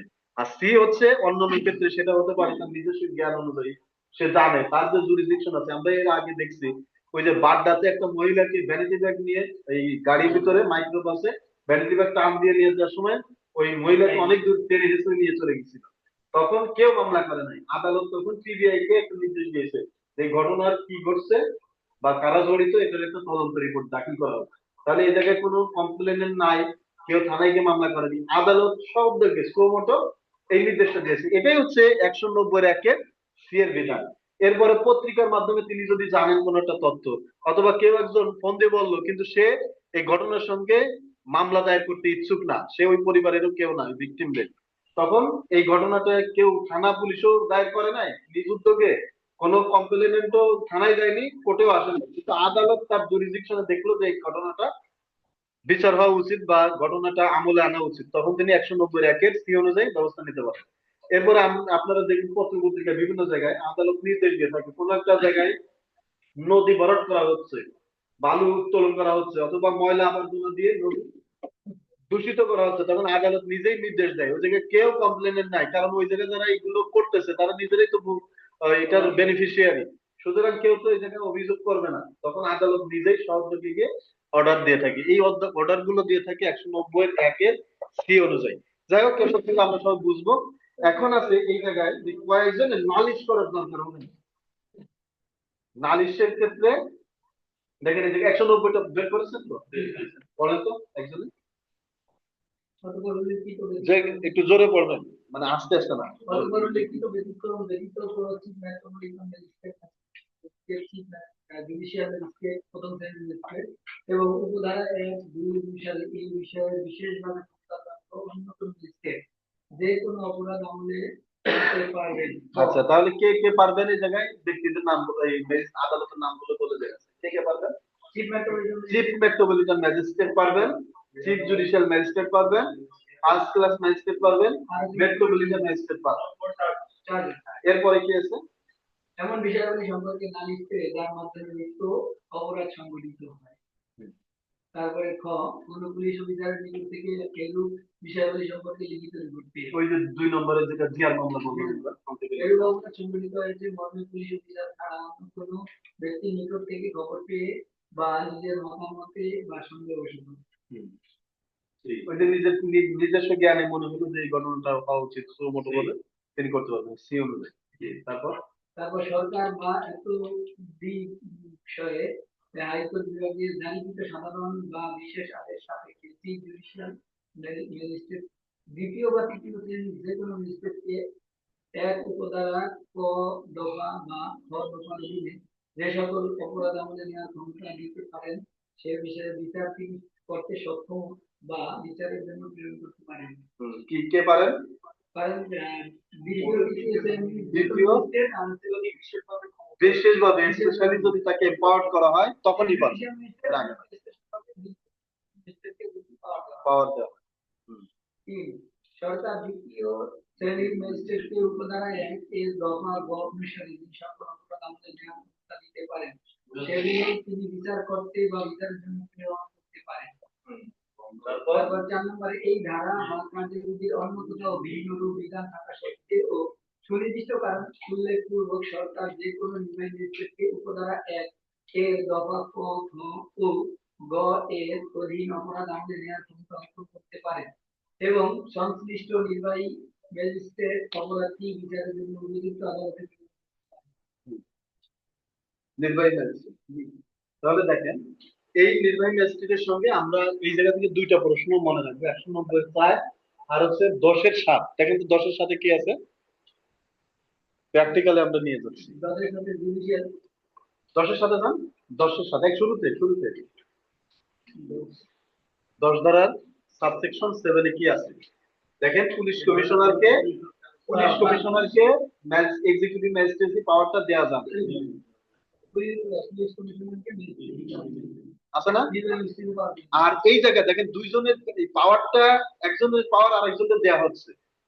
ওই জায়গায় দেওয়া হলো কার? জুডিশিয়াল এক্সিকিউটিভ ম্যাজিস্ট্রেসি পাওয়ারটা দেওয়া হলো পুলিশ কমিশনারকে, এসপি কে দেওয়া হয়নি। কিন্তু খেয়াল করেন, জেলাতে পুলিশের যিনি প্রধান থাকেন তাকে বলা হয় এসপি, সুপারিনটেনডেন্ট অফ পুলিশ, তাকে দেওয়া হয়নি। কিন্তু এইদিকে এসে পুলিশ কমিশনারকে দেওয়া হচ্ছে, অর্থাৎ মেট্রোপলিটন এরিয়ার মধ্যে নির্বাহী ম্যাজিস্ট্রেসি পাওয়ারটাই থাকে কার? Police commissioner. পুলিশের তার যে স্বাভাবিক কার্যক্রম সেটা তো তার পাওয়ার তো আছেই, বাকি কি নির্বাহী ম্যাজিস্ট্রেটের যে পাওয়ার আছে সে পাওয়ারটাও তার ডাবল আছে, কিন্তু এসপি কে জেলাতে দেওয়া হয়নি। আর এই জায়গায় এসে জুডিশিয়াল ম্যাজিস্ট্রেটের পাওয়ারটা এক্সিকিউটিভ ম্যাজিস্ট্রেটকে দিতে পারে সরকার যদি মনে করে, হাইকোর্টের সাথে পরামর্শ করে, সেটাও কি লিমিটেড পিরিয়ডের জন্য। কিন্তু এই জায়গায় যেটা বলা আছে এই 10-এর সাথে, এটা কিন্তু কোনো টাইম পিরিয়ড উল্লেখ করা নাই, খেয়াল করে দেখেন। তার মানে পুলিশ কমিশনারকে এটা সরকারকে দিতে নিবৃত্ত করবে না, মানে কি দেওয়া যাবে। ওই জায়গায় ভাষাটা একটু চেঞ্জ, আইনি ভাষা তো একটু থাকে, তাহলে এটা একটু মনে রাখেন।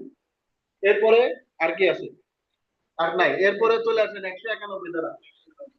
191 হচ্ছে এই যে 190-1 সি ধারাতে যে অভিযোগটা গ্রহণ করলো ম্যাজিস্ট্রেট, এই ম্যাজিস্ট্রেট যদি মনে করেন যে না, ওই কি বলে যে অভিযুক্ত ব্যক্তি মনে করেন যে এই ম্যাজিস্ট্রেট যেটা আমলে গ্রহণ করছে তার দ্বারা আমি ন্যায় বিচার পাবো না, এই ঘুমায় না, চা খাওয়ানোর পরে যদি ঘুম পড়েন। এরপরে এই ম্যাজিস্ট্রেটের আমলে গ্রহণ করার কারণে আমি ন্যায় বিচার পাবো না, তখন তিনি বদলি চাইতে পারেন। এটা বদলি যে আমি আপনার আদালতে করবো না, অন্য আদালতে করবো। আর 192 ধারা হচ্ছে চিফ মেট্রোপলিটন ম্যাজিস্ট্রেট বা চিফ জুডিশিয়াল ম্যাজিস্ট্রেট যদি নিজেই মামলাটা গ্রহণ করে বা আমলে নেয়, নিয়ে অন্য আদালতের কাছে প্রেরণ করে দিবেন। তাহলে অভিযুক্ত ব্যক্তির আবেদনের পরিপ্রেক্ষিতে বদলি হয় কোন ধারাতে? 191। আর আদালত নিজেই বদলি করে 192। 193টা গুরুত্বপূর্ণ, এই জায়গা থেকে লিখিত পরীক্ষা করতে হবে। দেখেন একটু পড়েন, আপনি পড়েন, জোরে জোরে পড়ুন, দ্রুত না মানে জোরে পড়বেন, সবাই শুনতে পাবে।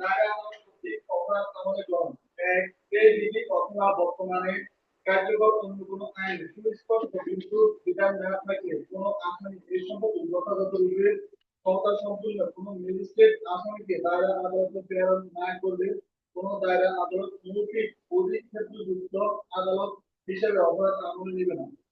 দুই, সরকার সাধারণ বা বিশেষ আদেশ দ্বারা যেসব মামলা বিচারের নির্দেশ দেবে অথবা কোনো দায়রা বিভাগের দ্বারা জজ সাধারণ বা বিশেষ আদেশ দ্বারা যেসব মামলা বিচারের জন্য হস্তান্তর করবে, অতিরিক্ত দায়রা জজ ও যুগ্ম দায়রা জজ শুধুমাত্র সেসব মামলা বিচার করবে। হ্যাঁ, এই জন্য আমরা ফার্স্ট ক্লাসে ওই আদালতের কাঠামো পড়াইছি। কি জন্য? এই যে আদালতের কাঠামো, কারণ আমরা যা পড়বো বিভিন্ন সময় বিভিন্ন আদালতের নাম আসবে, ওইটা আপনার মাথায় ওই স্ট্রাকচার যদি না থাকে, তারপরে দেখবেন যে সব ভুলে যাবেন। এই জায়গায় কি বলতেছে যে দায়রা আদালত কখনো মূল আদালতে আমলে গ্রহণ করার ক্ষমতা সম্পন্ন না। প্রথমত মামলাটা চলে যাবে কোথায়? দায়রা আদালতের কাছে। এই ম্যাজিস্ট্রেট আদালত যখন প্রস্তুত করে দিবে, দেন দায়রা আদালত কি করবে, যে এই মামলাটা যে অতিরিক্ত দায়রা আদালত বিচার করবেন নাকি যুগ্ম আদালত বিচার করবেন তিনি নির্ধারণ করবেন। আর যদি সরকার নির্ধারণ করে দেয় যে এই শ্রেণীর মামলাগুলো অমুক আদালতে বিচার করবেন, তখন সেই আদালতে তিনি অটোমেটিক পাঠিয়ে দিবেন। যেমন আমরা এন অ্যাক্টের মামলা বিচার করার ক্ষমতা সম্পন্ন কোন আদালত? যুগ্ম আদালত, জয়েন্ট সেশন জাজ, সেটা metropolitan or joint metropolitan session জাজ। তাহলে সেই মামলাটা কোথায় বদলি হয়? ম্যাজিস্ট্রেট কোর্ট থেকে সরাসরি বদলি হয় মহানগর দায়রাতে। মহানগর দায়রা আদালত আবার একটা আদেশের সাপেক্ষে, যেহেতু এটা আগে থেকে সরকার নির্ধারণ করে দিচ্ছে কোন আদালত বিচার করবে, তাহলে তার আর বিবেচনা করার সুযোগ নাই। কিন্তু মামলাটা প্রথমে নথি যাবে তার কাছে, তখন সে প্রেরণ করবে সংশ্লিষ্ট যুগ্ম আদালতে, যুগ্ম মহানগর দায়রা আদালতে। তাহলে এই কথাটাই বলা আছে। এখন দেখেন এটা যাচ্ছে কিভাবে, দেখেন 205 সি আর 205 ডাবল সি, এটা হচ্ছে সিএমএম অথবা সিজেএম আদালতের নামে নথি, আদালতের নথি প্রেরণ।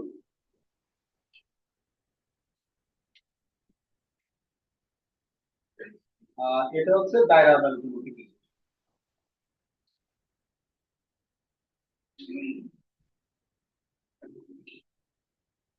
তাহলে দেখেন প্রথমত মামলাটা দায়ের হয় 200 ধারাতে।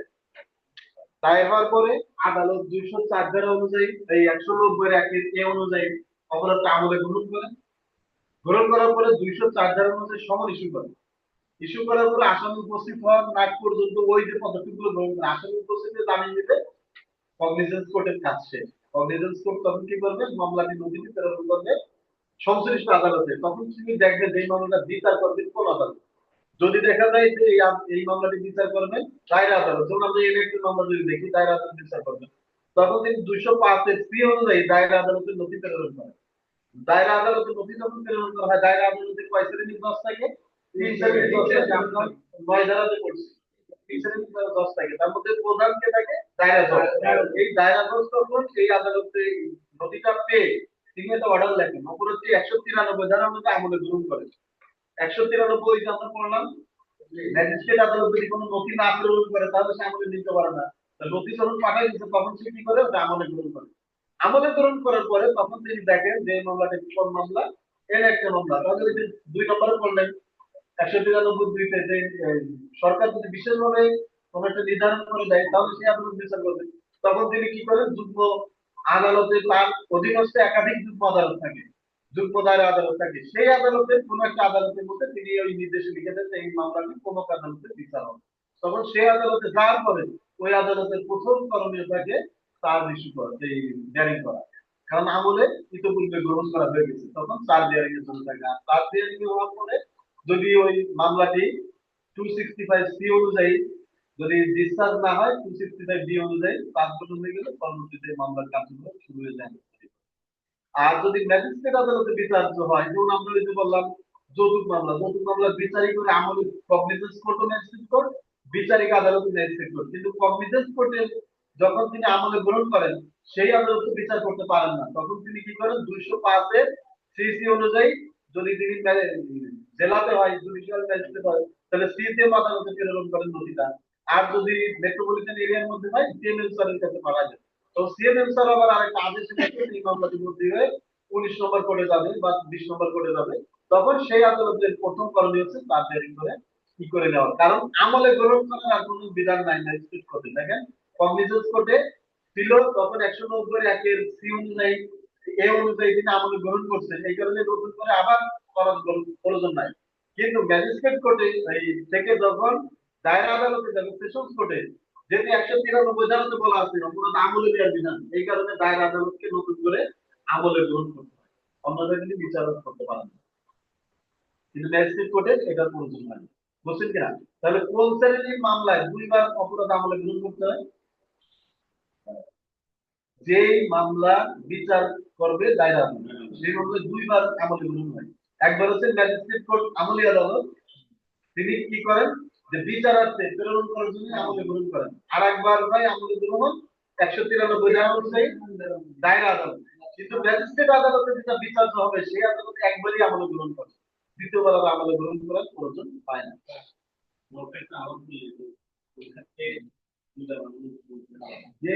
যেই অপরাধের বিচারটা দায়রা আদালত বিচার করবেন বা দায়রা আদালত কর্তৃক বিচার্য মামলায়, দায়রা আদালত কর্তৃক বিচার্য মামলায় দুইবার আমলে গ্রহণ হয় 190(1) অনুযায়ী আর 193 অনুযায়ী। দায়রা আদালতের বিচার্য মামলায় দুইবার আমলে গ্রহণ করতে হয়। একটা হচ্ছে 190(1) অনুযায়ী, আর একটা হচ্ছে 193 অনুযায়ী। 193 অনুযায়ী তো আপনাদের কোর্টে কোনো মামলা নেওয়ার সুযোগ না। ওই যে নথিটা প্রেরণ করলো, সে বিচার কার্যক্রম শুরু করার আগে ওকে আমলে গ্রহণ করতে হবে। এখন আর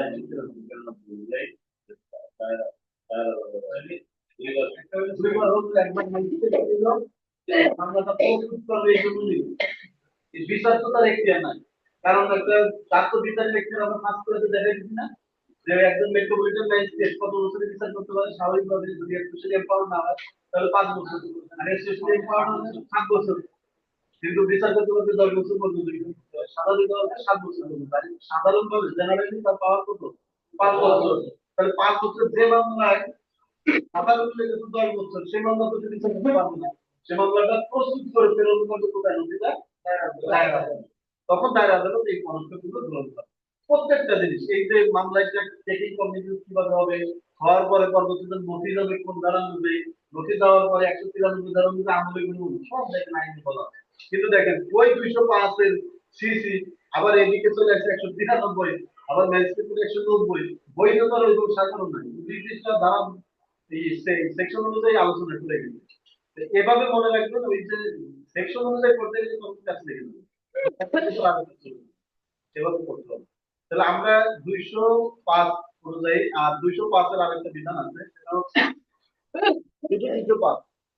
205 এ যে আইনজীবীর মাধ্যমে হাজিরা দেওয়ার বিধান। এই জায়গায় এবছর সংশোধন আসছে, এবছর সংশোধন আসছে মনে হয়, না এবছর এই জায়গায় আসেনি, 247 48 আসছে, 29 আসছে, যেমন আমরা পরের ক্লাসে এটা করব। এটা হচ্ছে আইনজীবীর মাধ্যমে হাজিরা দেওয়ার বিধান। লেখেন যে আসামি আসবে না, আইনজীবী হাজিরা দেবে। আইনজীবীর মাধ্যমে হাজিরা বিধান 205 এ।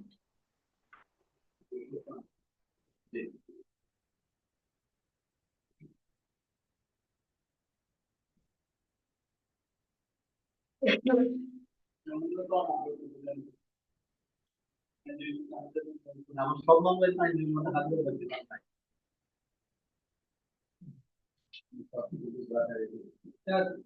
চিফ জুডিশিয়াল ম্যাজিস্ট্রেটের সাধারণ ক্ষমতা কি সাব্যস্ত? তার কোনো সাধারণ ক্ষমতা নাই। প্রাথমিক বক্তব্য হচ্ছে তার কোনো সাধারণ ক্ষমতা নাই। 32 ধারায় তার কথা বলা হয়। তাকে 29 ওটাই এবং 33 অনুযায়ী তার কিছু ক্ষমতা আছে ওইটা, তখন সেই অনুযায়ী সে বিচার করতে পারবে। এই যেগুলো বিধান আছে মৃত্যুদণ্ড ব্যতীত বাকিগুলো সাধারণের সময় 7 বছর। বুঝছেন কিনা? এই ক্লাসটা করছিলেন? ওটা তো জিনিস আছে বিভিন্ন ওই যে প্রথম জায়গায় আচ্ছা, সবাইকে আমি প্রস্তুত করবো। 205 লোক তোমরা শিখে ফেলছি আলোচনা।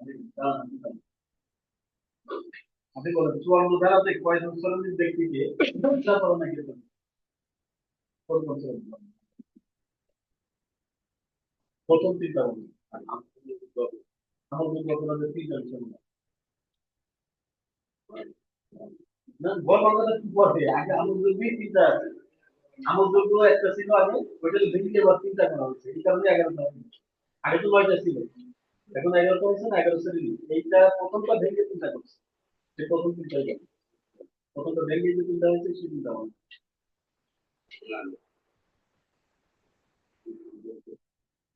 ক্লাস করে দিয়েছি। পুলিশের উপস্থিতিতে এরপরে 7 বছরের নিচে যদি আমলযোগ্য অপরাধ হয়, তারপর 7 বছরের উপরে থেকে নীতি মান্য করবে। এরপরে 7 বছরের নিচে হলে আবার এটা কারণ দিতে হবে, 5টা কারণ যদি থাকে তখন এর আগে না। আচ্ছা বলেন বাকিগুলো বলুন। আমলযোগ্য অপরাধ, দখলদার, তারপর হচ্ছে একটা সংক্ষেপ বলেন না, বলেন গভর্নমেন্টের গভর্নমেন্ট যদি কাজ করতে পাওয়া যায়, গভর্নমেন্টের পাওয়া যায়। দ্বিতীয় নম্বর হচ্ছে যদি সুরায় মোবাইল পাওয়া যায়, সুরায় মোবাইল পাওয়া যায়। তারপরে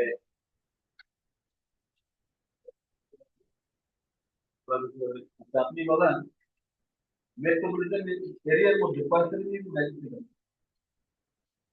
মেট্রোপলিটন এরিয়ার মধ্যে কয় শ্রেণীর ম্যাজিস্ট্রেট আছে? 4 শ্রেণী, কোন কোন শ্রেণী? মেট্রোপলিটন আগে হচ্ছে দায়রা আর নির্বাহী ম্যাজিস্ট্রেট। দুই ধরনের। হ্যাঁ, মেট্রোপলিটন এরিয়ার মধ্যে কোন ম্যাজিস্ট্রেট?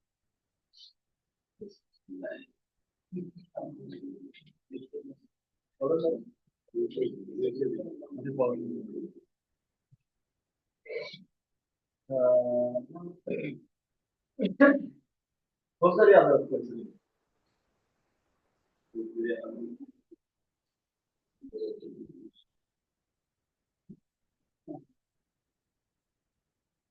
কি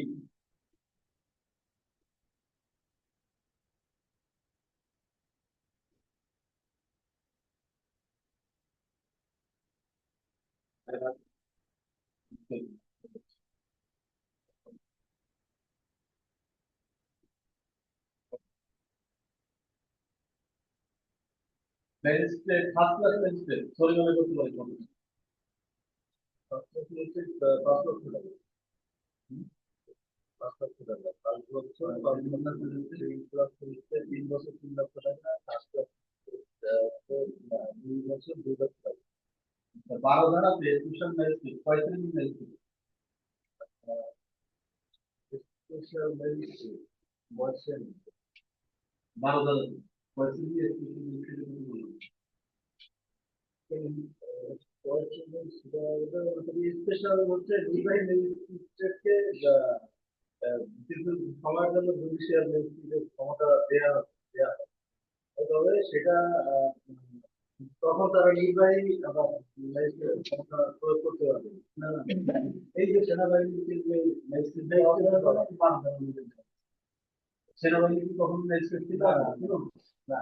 তাহলে এই যে স্পেশাল দেওয়া হয়েছে তখন ওই যাকে দেওয়া হয়েছে যে কমান্ডিং অফিসার না, তখন তিনি তাকে স্পেশাল ম্যাজিস্ট্রেট বলতে হবে।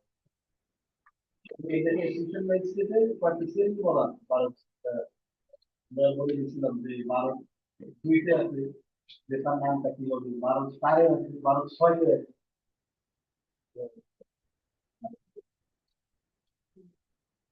9 ধারাতে কয় শ্রেণীর দায়রা আন্দোলন? দায়রা আন্দোলন 3 শ্রেণীর। এখানে দায়রা আদালত, অতিরিক্ত দায়রা আদালত, জরুরি দায়রা আদালত।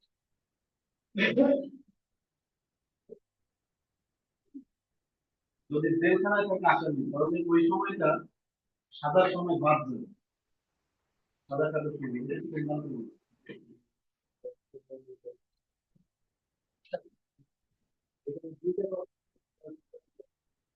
কনকারেন্টলি আর একটা হচ্ছে কম্পিটিটিভলি। যদি কনকারেন্টলি থেকে তাহলে মানে একসাথে সব সাজাগুলো একসাথে কি হবে, তবে 14 বছর